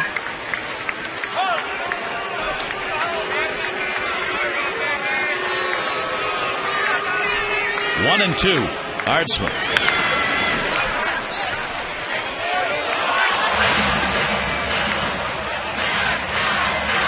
The Orioles have not had a runner in scoring position since the 5th inning, when they had a couple of singles with 2 down. Since then, they've had only the 2 hits that came in the 9th inning, but the work of Moore behind the plate, throwing out base runners, prevented the Orioles from getting anyone to second base. 2-ball, 2-strike count. Well, they're actually pretty fortunate to have the 3 runs that they have. And you go back, you talked about the wild pitch early on, and then a second wild pitch to get runners in scoring position. Well, the bats were pretty quiet the last couple of days in Florida.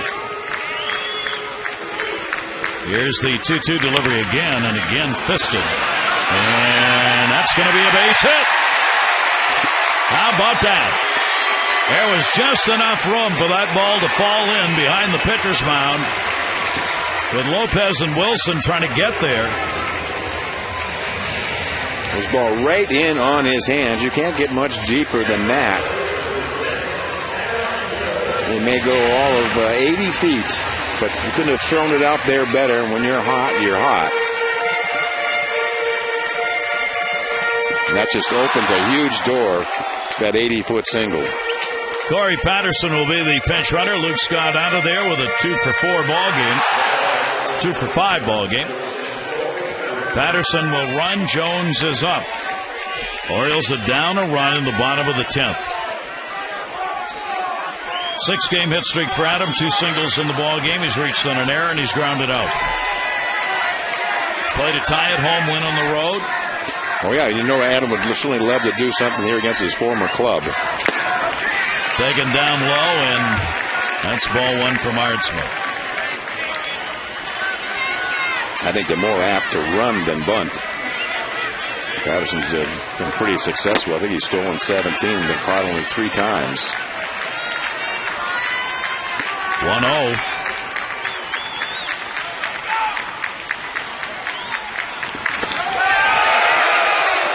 Not close on that one, and he falls behind. Sometimes a closer's not used to worrying about the running game, but this is a situation that he needs to. And he has really been fighting that breaking ball almost to the point where if you're a hitter, you could just try to sit on Ardsma's fastball. Patterson at first. I think he's going to get a terrific pitch to hit right here. He is 2 for 4 off Ardsma.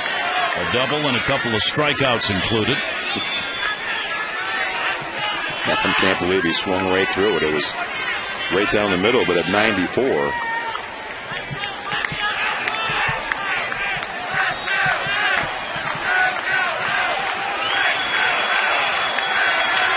2-ball, 1-strike count. Ardsma comes back and evens it up at 2-2.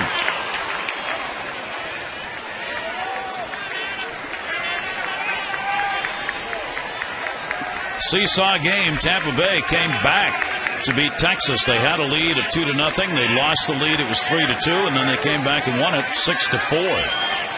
And Detroit shutting out the Yankees 2-0. Bottom of the 8th inning in New York in that ball game. Here's the 2-2 delivery, and that's way up high. And that forkball just keeps squirting out. So he's having a lot of trouble with the humidity. Really is drenched, and the ball will just keep slipping out of his fingers. That's why he'll go back, and you can see him actually tap the rosin bag between the fingers where he holds that split. And that's a huge pitch for him if not able to control it. Keeps wanting to throw it for an out, but it keeps squirting out. 3-2 the count. Patterson not going. Jones will take it, and he walked it. So the Orioles with the potential tying run at second, potential winning run at first, nobody out in the 10th inning. Only the second walk the Orioles have picked up in this ball game. Again, that little 80-foot single is causing all kinds of problems for the Mariners. You can actually feel like the momentum start to change. PA will walk down and have a conversation here with Gary Allenson, the third base coach. Maybe nothing, except to get Seattle thinking, or maybe something will be on. He's got 2 sacrifices. I'll tell you, a lot of speed on the bases, speed at the plate. Here the Mariners, I think you're a little bit concerned at a bunt with all the speed on the bases and an errant throw.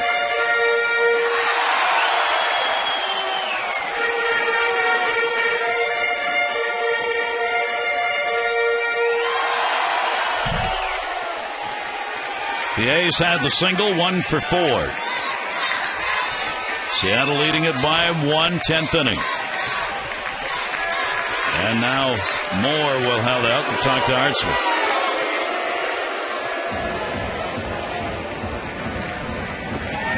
I think you just want to get the sign straight with a runner on second. PA had not played in any of the earlier games against Seattle this year. And the first time these two have matched up. He is bunting down to third. It's a beauty. Lopez guns it and doesn't get him. No, he did! Oh, mercy. That will bring out the manager. A great sacrifice, but it sure looked like he beat that out. And Adrian Johnson is the first base umpire. Yeah, it looked like he was by the play with the naked eye. Perfect bunt. Lopez throwing on the run. I don't think it's that close.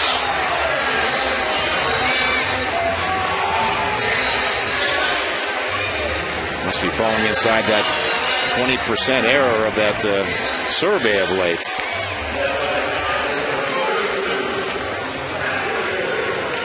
He did get it done, though. I mean, his job was to get the runners moved up, and he did that. His third sacrifice, putting runners at second and third. The run at third would tie it. The run at second would win it. And a visit to the mound here as Matt Wieters will have to wait. Carl Willis, pitching coach.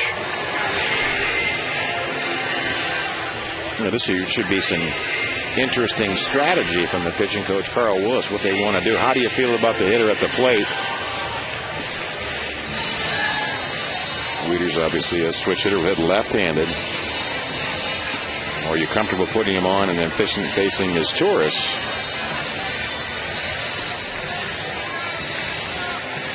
And usually with closers, they don't like to bypass anybody. They'll just try to attack and see what happens. Also going to be interesting to see how the Mariners play their infield defense. So the say is had. Sometimes by playing in this situation, you're trying to prevent one, but you're going to allow 2 to score on a base hit. The intentional walk will load the bases.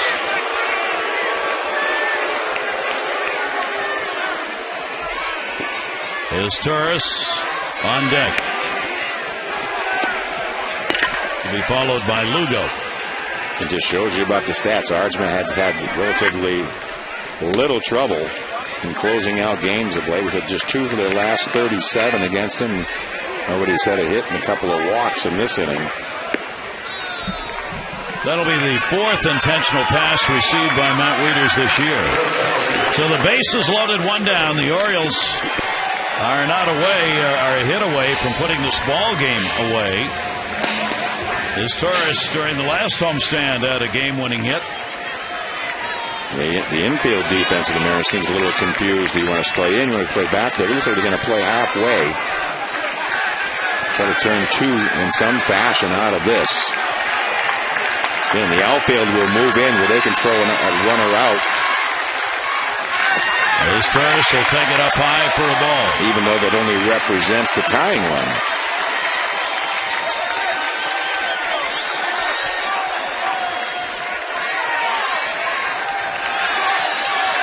The Orioles have 9 walk-off wins. The Mariners have 9 walk-off losses. Ball 2. And that's like why you don't like to intentionally walk people when his command has clearly been off tonight. This is going to be a pretty good pitch right here to hit. Ardsma with a 2-0 delivery, and he will get it in there for a strike. Simone, who gave up the home run in the top of the 10th inning to Adam Moore, watching intently on the railing. Ardsma, 2-1 delivery on the way as Torres almost turns 180 degrees on that ball. Another one. It was right at his chest. I think that's called count swinging. I'm counting on a fastball coming. Looks like it's coming right at my chest. Pretty good hold between first and second to where they lined it up. And that's the thing. Ardsman's been fighting this forkball and splitter. You know he wants to throw it right here. But he's missed so badly with it, I think he's afraid to run 3-2. He may just get another fastball. Here's the 2-2 delivery, and the count is full. So a 3-ball, 2-strike count, 1 down. He's now throwing more balls than strikes. Again, he just have a problem with the humidity all night. Lead runners Patterson, potential winning run Jones at second, leaders on at first. David Ardsma with the 3-2 delivery on the way as Torres will foul it back.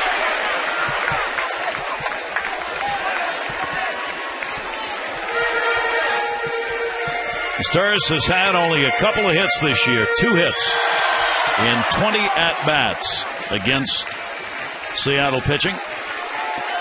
He gets a third, could be a game winner. Luke Scott started this out with a base hit. Patterson running for him at third.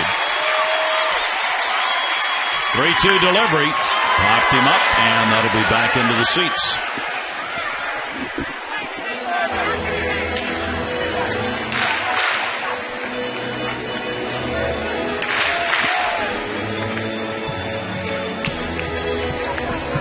Degree night when we started, high humidity. It is still very warm.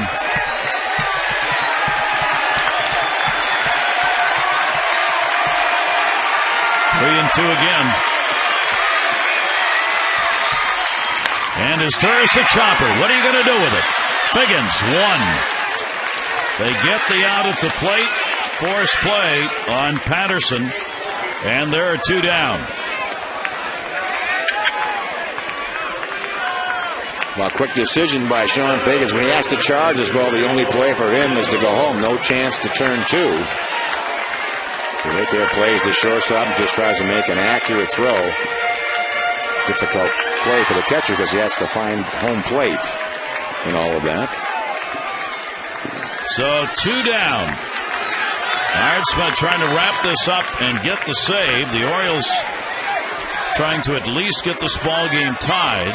Julio Lugo's going to get his first at bat. Buck Showalter asks for a timeout over in the dugout as he wants to get a pinch runner out at second base for Matt Wieters. Jake Fox will come out to run.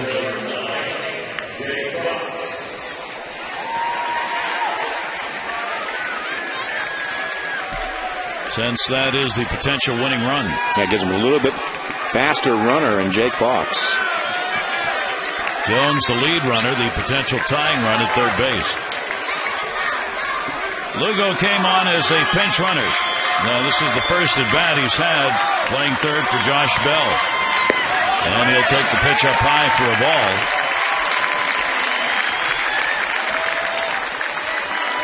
Julio Lugo playing third for just the second time, and he's only played 2 innings worth this year at third base.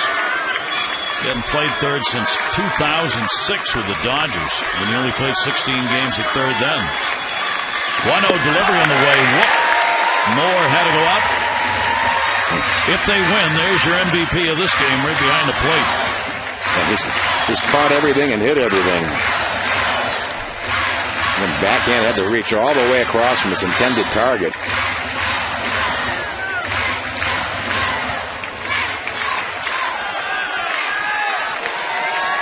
.23 out of 27 in saves for Ardsma. Here's the 2-0 delivery. Did he go? Nope. Now really backed into a corner. Wow. Again, he's down to a one-pitch pitcher. He hasn't been able to just get the grip on that splitter. Clearly didn't go farther enough. No place to put him. The bases are loaded. A walk would tie the ball game. And for me, he's got to throw 3 strikes in a row in this situation. 3-0 delivery. This game is tied. He walks in the tying run. RBI for Lugo.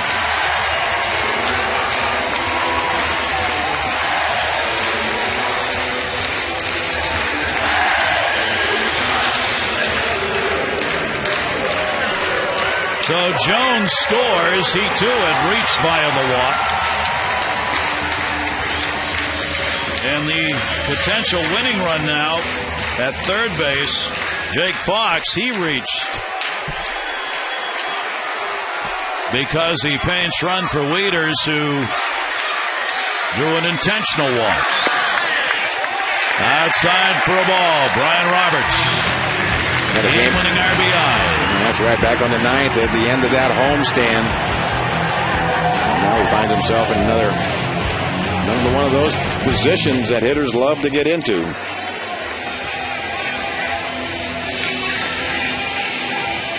Again, all of this starting with an 80-foot single, and since then there's been 3 walks. Again, the pitcher that hadn't struggled at all has now thrown 31 pitches, 18 of them balls. Brian Roberts will fight that one off. A 1-ball, 1-strike count, 2 away. The Orioles 1 hit away from winning their 11th extra inning ball game.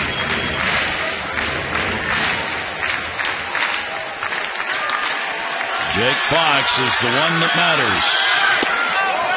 Roberts will take it. 2-1.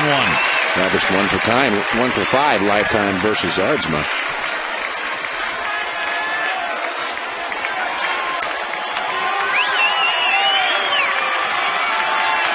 Two-ball, 1-strike delivery. Roberts fouls it away. There are 2 down. That was a 2-out, bases loaded walk to Lugo. Has tied this ball game up. He's had to throw about 15 straight fastballs again. Just haven't been able to feel comfortable with that put-away pitch, that splitter of his. But he may take a chance right here. 2-2 up high, 3-2. Still squirting out of his hand, still having a problem. And that was his shot at it. He's probably less than 50-50. He can throw that fastball for a strike. He just hadn't been able to control the ball tonight.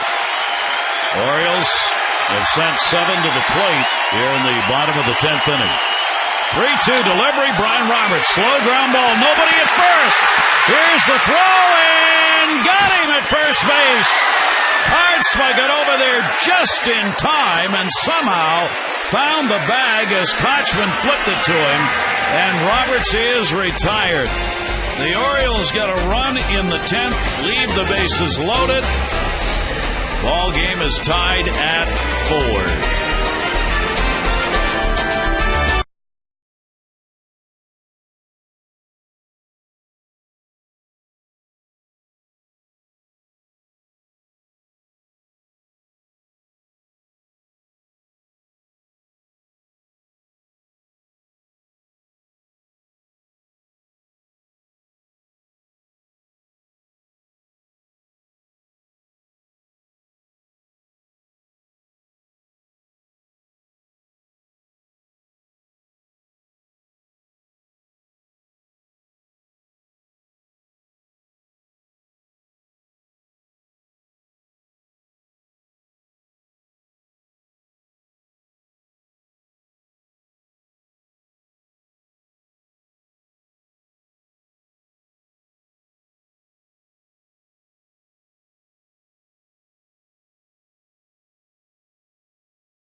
play, Kochman to Aertsma on a play that looked like nobody was going to get to first. But they did, so 4-4. And here's Matt Alberts. Matt Alberts will come out of the bullpen. Looks like the Orioles had a pretty good chance of pulling it off, but were able to score the 1 run. So Alberts will come on, 47th appearance. A real workhorse out of this bullpen along the year. 30 earned runs, 30 walks, 38 strikeouts. But he really is most times not about the strikeout, but about keeping the ball down and getting the ground ball. He is 4th in the American League, and with 57 relief innings, that's a lot of innings along the way. Big Fox staying on to do the catching after pinch running for Matt Wieters. Ichiro will lead it off. Ichiro, Figgins, and Branyan. Ichiro, 1 hit, a single. He has gone 1 for 5 in the ballgame. And the Oriole pitchers have done a good job. Simone out of there, an inning and 2/3. 1 run, 1 hit, 1 strikeout. The home run by Moore, the big blow. But the Orioles responded in their half of the 10th inning to move this ball game along. So Ichiro now at 310 on the year. Lugo in at third base. And that is a called strike. John White has been up in the pen once previously.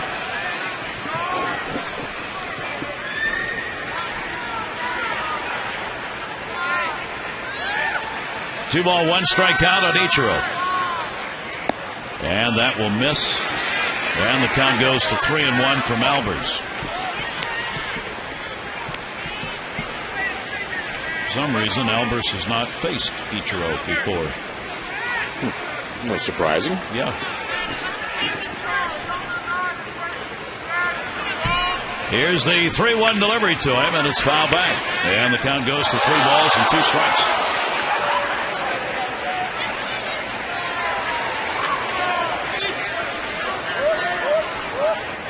Been a heck of a ball game. No runs scored after the first 2.5 innings, and then both teams scored in the 10th. Here's the 3-2, and Ichiro will foul that one. Well, maybe not. PA's coming over, and he's got room, and he's got it. So Ichiro is retired. 1 away in the 11th inning.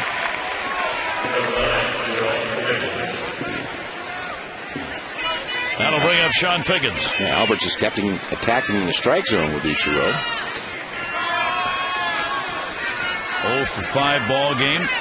So now just a couple of hits and 26 at bats this year against the Orioles for Sean Figgins. Yeah, for the Mariners, they've had the leadoff man on the 6th, the 8th, and the 9th, and did not score. Right to short. Scoreless. 2 down.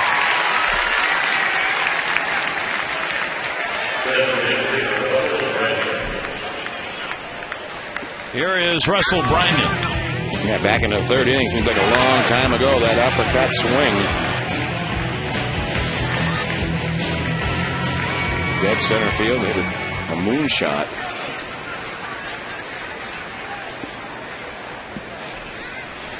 Designated hitter with 2 down and nobody on, so he'll be swinging again. Shift is on, and it's taken down low for a ball. See Roberts out there in shallow right field.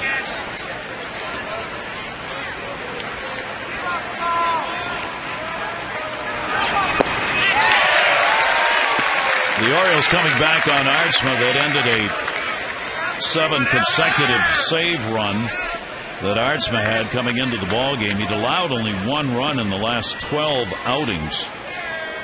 The Orioles got a run on a hit off him. It was 3 big walks, 1 intentional that helped create the inning.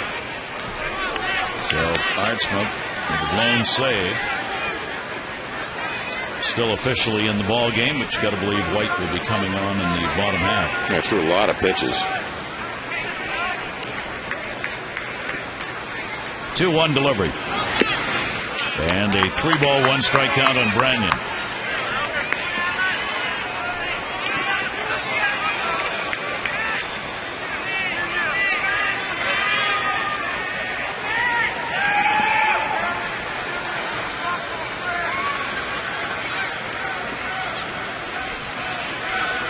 3-1 delivery, and that'll be outside.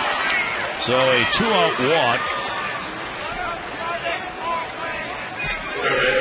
Branyan is on, and Jose Lopez, who's also had a home run and a double. He's 2 for 5 in the ball game.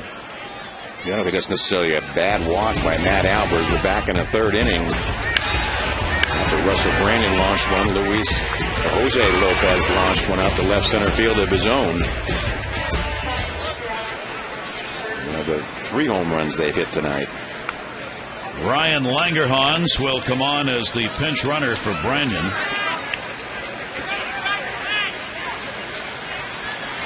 Langerhans running at first base. 2 down. Lopez. They'll take the strike. Lopez has faced Albers only once, 0 for 1 off him.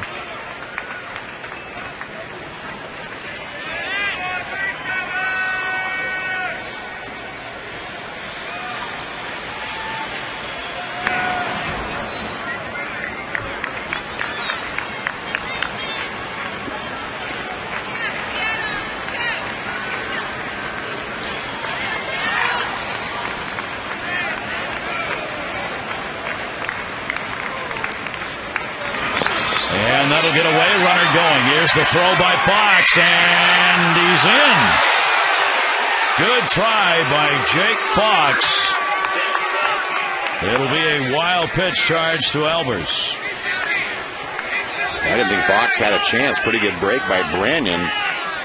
Surprised that Jake Fox didn't get a glove on it. Pretty accurate short hop throw. The ball stays down. Roberts probably nails him. He had to come up to catch the hop.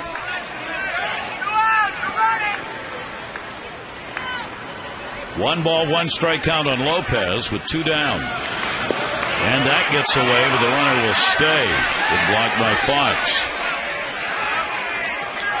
There's the potential go-ahead run for Seattle here in the 11th inning. Yeah, the wild pitch has played such an important role in most of the offense tonight. 2 wild pitches by Doug Fister, the starter, helped set up all 3 of the Oriole runs. In fact, was the first Oriole run. Here's the 2-1 delivery. Lopez jammed. 2-2.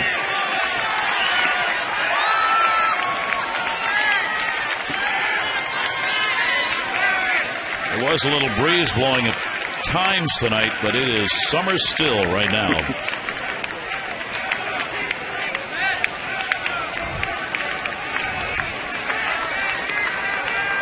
Here's the 2-2.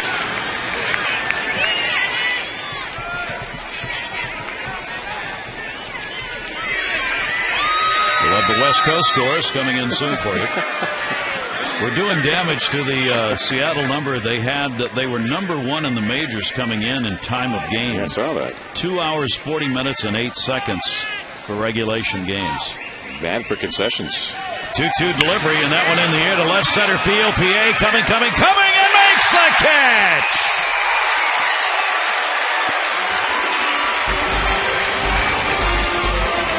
No runs, no hits, no errors. 1 left. Felix PA tied 4-4.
See more of the Mariners bullpen. Sean White. He'll be working his 33rd appearance of the year. He's been called 3 different times from AAA Tacoma along the way. Since his recall, he's pitched in 7 games, 7 2/3 innings, 1 run, 4 hits, 5 Ks, and has allowed a homer. We're back to the bullpen. The longest appearance of the year is just over 2 1/3, so he's really just here to hold it close, try to give his team a chance to score one. 29-year-old right-hander out of Pullman, Washington. Orioles will have Marquegas, Wigginton, and Scott due up. The Orioles sent 7 to the plate in the last half inning. 7 to score 1. Yep. Well, the way it's gone, you figure the Orioles are going to win it on a homer because they haven't had an extra base hit in the ball game. They've got 13 singles in this game. Each team has stranded 12. Mariners have a dozen hits. Half of those are extra base hits, including 3 home runs. 0-1 delivery by White. Marquegas down the line in left field. Maybe. That is a fair ball. Sanders trying to cut it off, and in with a double to lead off the 11th inning. Nick Marquegas, first extra base hit for the O's. And that took a while. 39th double and number 200 of Nick's career. We've seen him do so often. That ball down and away from him, he'll just go right with it. A lot of spin in English and unable to pull it out of that corner before he'll get to second base. So once again, the Oriole offense applying the pressure. Ty Wigginton has 1 sacrifice this year. Do you ask him to bunt here? Let him try and win it? 2 singles in the ball game, 2 for 5. Well, the Mariners playing back at first and third. They don't think he's bunting. Nobody out. Does not show bunt and takes a strike.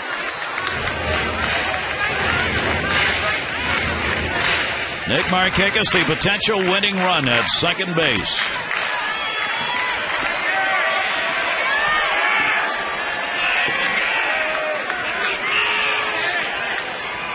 Oh, delivery by Sean White. And he'll miss down low, 1-1.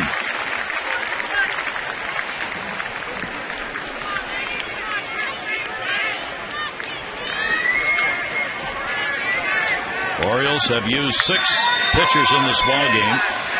Mariners 5. 1 ball, 1 strike coming to Wigginton. Runner going. Plays at first. Over to third base. Marquegas with 1 down.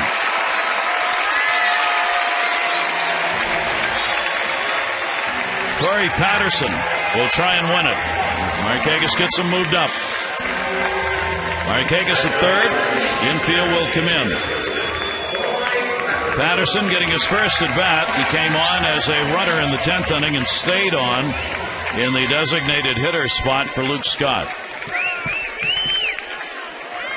With a lot of speed, they'll play in.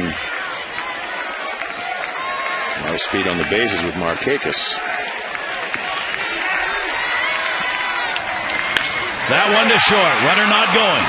Wilson. Ball was hit so hard. Marquegas would not have had a chance. And there are 2 down. Well, it's predetermined before the swing.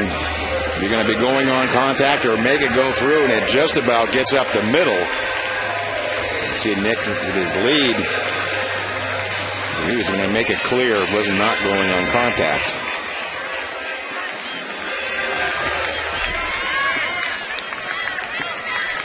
Now Adam Jones. 2 down. 2 singles. A walk, a run scored. He's reached on an error. Sean White trying to work through the problem. And that will be taken inside for a ball. Game tied 4-4, 11th inning. Orioles left the bases loaded in the 10th. Getting one run to retie the ball game and move it on. Here's the 1-0 delivery. Jones bunting. It is a successful bunt! Adam Jones, a game-winning RBI as he drops it down. Markakis scores, and the Orioles win it 5-4.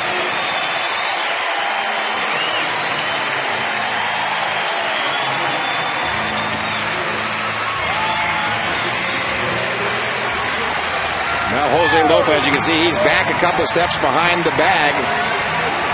Gets it down with all that pressure on trying the bare hand, just can't make the play.